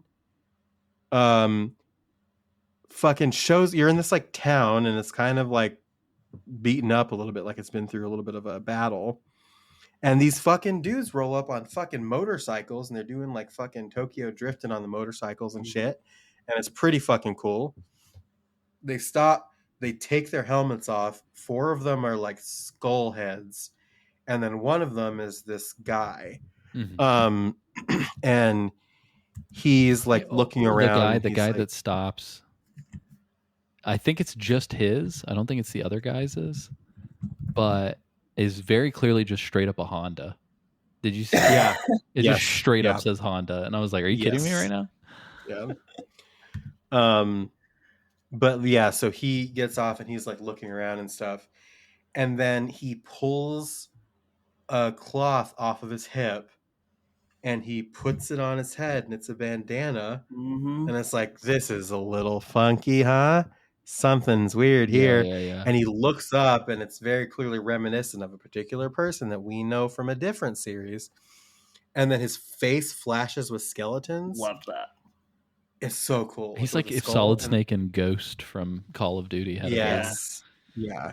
It felt like And then kind of like a nice, like almost like fuck you. It's like I created this. Like I can do whatever I want. Yeah. You know? Yeah, exactly. Yeah. Why not put Solid Snake in Like, this video this is game? my you know? legacy. well, didn't I'm what's like, his name yeah. too? I don't know why I'm Luca, right? That's his first name. Marinelli. Yeah. Mhm. Didn't Luca he Marinelli, think yeah. he was playing Solid Snake after he auditioned for the role? Oh, that I don't know. Oh yeah, there was a That whole I don't interview I think know. where Kojima had to Oh, yeah, I like didn't see correct that. him or Well, something. I know Kojima. Didn't Kojima say in an interview too that like he wanted to cast him as Solid Snake in something? Or maybe I'm like maybe I'm thinking of Yes, the he interview did. you're Yes, talking that I about. remember. I do remember that. Okay, yeah. yeah. Maybe that's what it is. But yeah, so it zooms out and you get the guys in a line, and the skull guys' heads are kind of like on fire, and then all these fucking fireworks and sparklers go off in the city behind them. It's fucking bright, and he's looking around and shit. And then they get ready to go into like some type of battle, and then it goes episode 5, conflagration. Yeah. And that's where we end our coverage for this week. So I found the quote. So GamesRadar.com reports, speaking at Sydney Film Festival, Hideo Kojima spoke about actor Luca Marinelli, who he's a big fan of, saying he chose him for Death Stranding 2 because he needed someone who, quote, would surpass Mads Mikkelsen in the first game. Marinelli yes. was revealed to players in a trailer back in March, blah, blah, blah. His garb, a gray bandana, drew immediate comparisons to Metal Gear's long-suffering hero. Long-suffering As hero. it turns out, fans weren't the only ones to draw these comparisons. So did Marinelli himself. Kojima says that when he asked the actor how he and his friends reacted to his Death Stranding 2 character reveal, Marinelli said, "Oh, Snake is wonderful. I'm so happy to be Snake." Kojima had to put that misconception to bed pretty quickly, telling Marinelli, "No, you're not Snake. You just have a bandana on your head." Yes, that's very funny. That's so One funny. thing about that I missed that was really cool is they roll up on the bikes. Neil is wearing a fucking like executioner's hood, like he's going for a firing squad, and he's like breathing. You can see it like sucking onto his face as he's breathing, and then he whips the hood off and is like looking around and like kind of like stretching out and stuff. And do you think homie just died? Like he literally just died, like with that mask, like maybe, and just woke up here. Yeah. Also, I guess because it's one last note to make. It very clearly looks like some fucking Dia de los Muertos, like celebrating Mexican city. Yeah. It's like a city that's clearly prepped for some sort of like festival. Yeah, it's very cool. The visuals are very striking. Yeah, it's extremely cool. But yeah, and my guess here, and the reason why I stopped Alessio was because I know. No, so I stopped here because like I remembered like this is the cliff of the game. Yeah. And so the Cliff chapters are like battles with Cliff and like his squad and stuff, and then that's the entire chapter. Yeah, I forgot so I was like, those were like singular chapters. All I knew was this feels catastrophic and scary, and I got to get Sam out of here before I can save and call it a night. Like, it's real. But little did I know, I was like, "Fuck." And then accidentally run into chapter 6. But yeah, but that was that cutscene leading into chapter 5. So that was the end of chapter 4, and that's where we leave you for this week. So next week is chapter 5 conflagration, and chapter 6 whatever it's called. James, you could probably tell us. Don't. I can also tell you, but I will not. Yeah. Because by the time I was like, okay, cool, now I can save, I got hit with the episode 6. I was like, God damn it. For sure. Yeah. I'm really enjoying the ramp up of the game. Not only the gameplay, but like the story as well. Like I feel like it's getting cool. A much more feels like a much more involved story than the first one.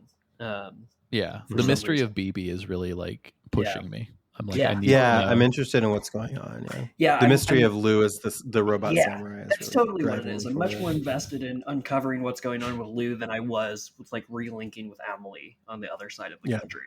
Like. Because we know Lou. We spent a whole game with Lou. Yeah. And they did a really, really good job in this game of like really reconnecting you and like making you care about Lou. So it's like, really looking forward to figuring that out. But also, I think I think tentatively, by the time you're listening to this, we have all of our like warm to hot interview leads worked.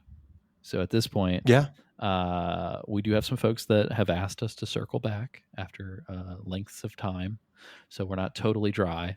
But if anybody feels a certain way about wanting to hear from a certain person, please write into the show. Please let us know. And if anybody has any connections to anybody from any of these games, definitely hit us up.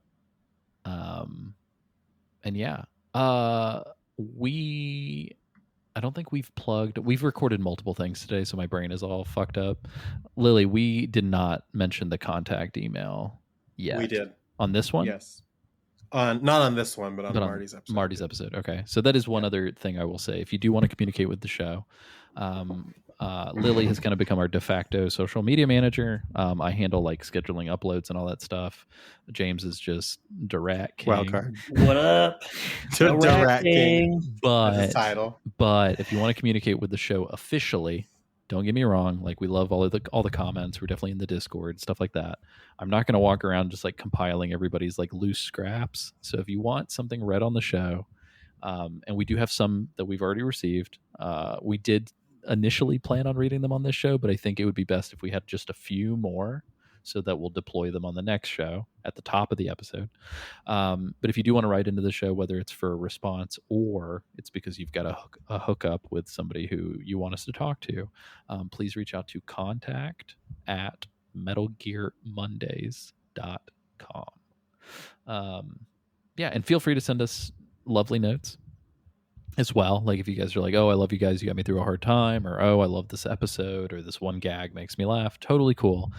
I just want to put out on Front Street, we're probably not going to read those necessarily. How it's going to go down is, I mean, we're going to read them, I just mean on the show.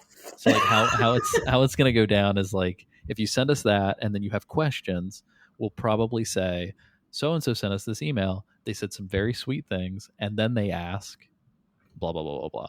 So just know that like we love that stuff. Don't get me wrong. Like I've literally sat at my computer and cried reading some of these emails that come in, and like you guys are wonderful. I love our listeners so much.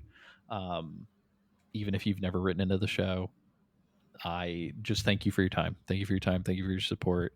But everybody who has written in, thank you for the sweet things.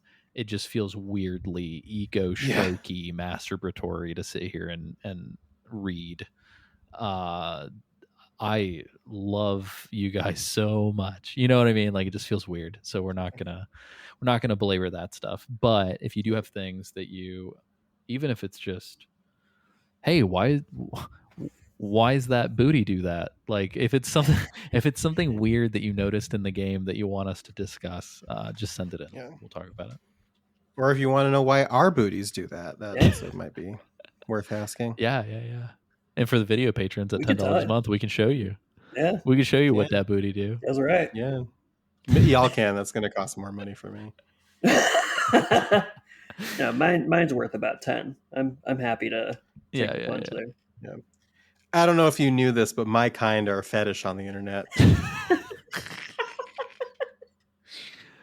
Hey, you can are also fetishes on the internet. That's true. Anyway, Metal Gear Mondays, patreon.com/Metal Gear Mondays, MetalGearMondays.com, Linktree/Metal Gear Mondays to find all of our socials, everywhere you can find us. All of those links that I said are on the Linktree, so check that out. You find me, Linktree/Liliana Dawn. That's where you can get me.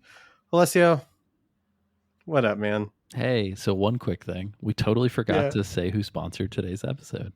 We sure did. This episode, I'm going to put this at the front. You know what? I'm just going to put a fucking pre-roll. This episode is brought to you by, thank you. But I'm going to say it here so we can talk about it. This episode is brought to you by Chad Betteridge. Not to be confused with Chad Worse Ridge or Chad Kind of Okay Ridge. Chad Competent Ridge. No, it's Chad Betteridge. And I'm Alessio Bestridge. Oh my god. No, I'm kidding. Thank you, Chad, so much. Thanks, Chad. It's crazy that on top of all the other shit you do, that you are cool with giving us money too. What the fuck, man? Yeah, that's wild. So thank you. Don't stop, much. But also thanks. Yeah, please don't stop. But also, Chad, if there's sounds like there are some pretty cool expos in Toronto. If you want to hook some folks up with some expo tickets to Toronto that are also conveniently in Canadian passports, we'll come collect. We'll come collect that. Alessio, find all your stuff at AlessioSummerfield.com. I won't make fun of your website this time. This time I get one pass. If it wasn't a holiday weekend, I would actually do the work. Totally. I love that. Yeah, absolutely. That's great. It just happens to be a holiday weekend. Yeah, wow. Yeah, I totally believe you. James, the Rat King on Blue Sky. Blue Sky. What else you got? Anything else? Nothing yet. We're still cooking. We're cooking fire. More to come. But look, by the finale of this season, I'll have some stuff to say besides the Rat King at Blue Sky. You mark my words. Nice. Amazing. We'll revisit this in 4 weeks. Yeah. I was actually thinking about something really quick before we go. Like, when you're rescuing those animals, man, you got to do something with them. You gotta use something to put them in. I'm at a loss. I don't know what I could do and use to rescue those animals. Like, I'm just kind of like, I don't know, you know? So if y'all had some ideas, we could brainstorm a little bit. I like just a lot of inflatable little safety rafts. You just blow them there in real Yeah, time. blow them there? You gotta blow them there? You gotta blow the car there. Yeah. I mean, look, as you know, I'm just trying to propel them through the air with my vehicle, so... Yeah, clearly. You know, Well, dream of well, mine has always been to capture a pelican in a pull and peel pelican case that is peeled and Yeah. pulled specifically for the shape of that pelican. Yeah. Well, James, like when you kill wombats, you gotta bury them, I suppose, and you gotta put them into something. You don't. You're in the middle of the outback. You just fucking dig it with your foot, and kick them in there. It's gonna fucking return to nature. Yeah. Sunrise, sunset type of shit. You know, Yeah. it's just a fucking box. Just a box. God damn it! Just a box.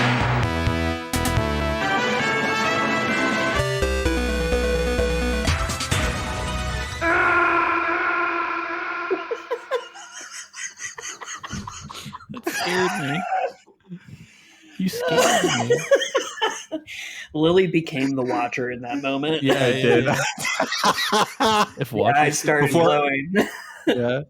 Before you stop recording, do you want to just record the pre-roll with all of us for Chad's? oh yeah, that's fine. We should all say it at the same time. This episode The is whole brought to you by this week's Patreon sponsor. Yeah. Chad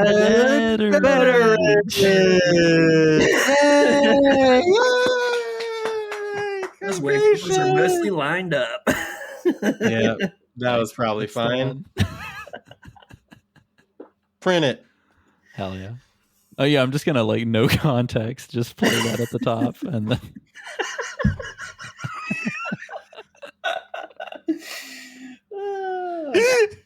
thank God this isn't the episode that Marty's people are listening to.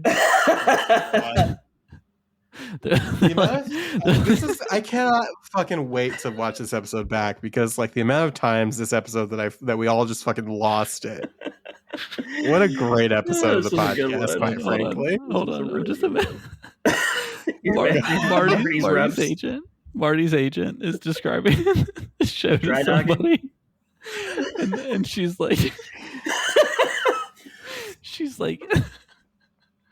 yeah, these three. She's like, yeah, these three people just poorly tried to say one man's name.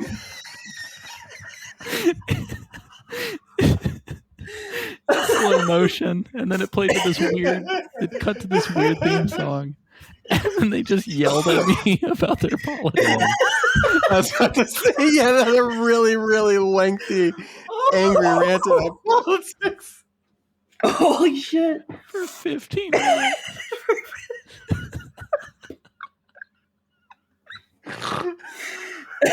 What did we send Marty on? Oh my god, man! Oh. I heard three people making whale sounds that almost sounded like a name. And then I got flashbang.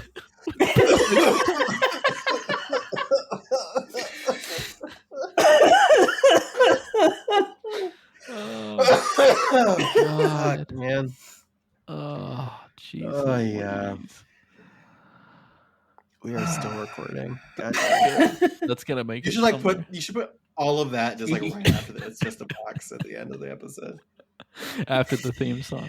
Yeah, it's After like the when theme song is it's like when an album ends, but it doesn't really end. There's more after about another Yeah. 5 minutes of Yeah, yeah. silence. Like, Yeah, we it's should like a let post-credits. let there be like a 5 minute of minutes, silence. right? Yeah. Ugh. All right. Well, I'm gonna hit stop finally. Yeah, this is fun.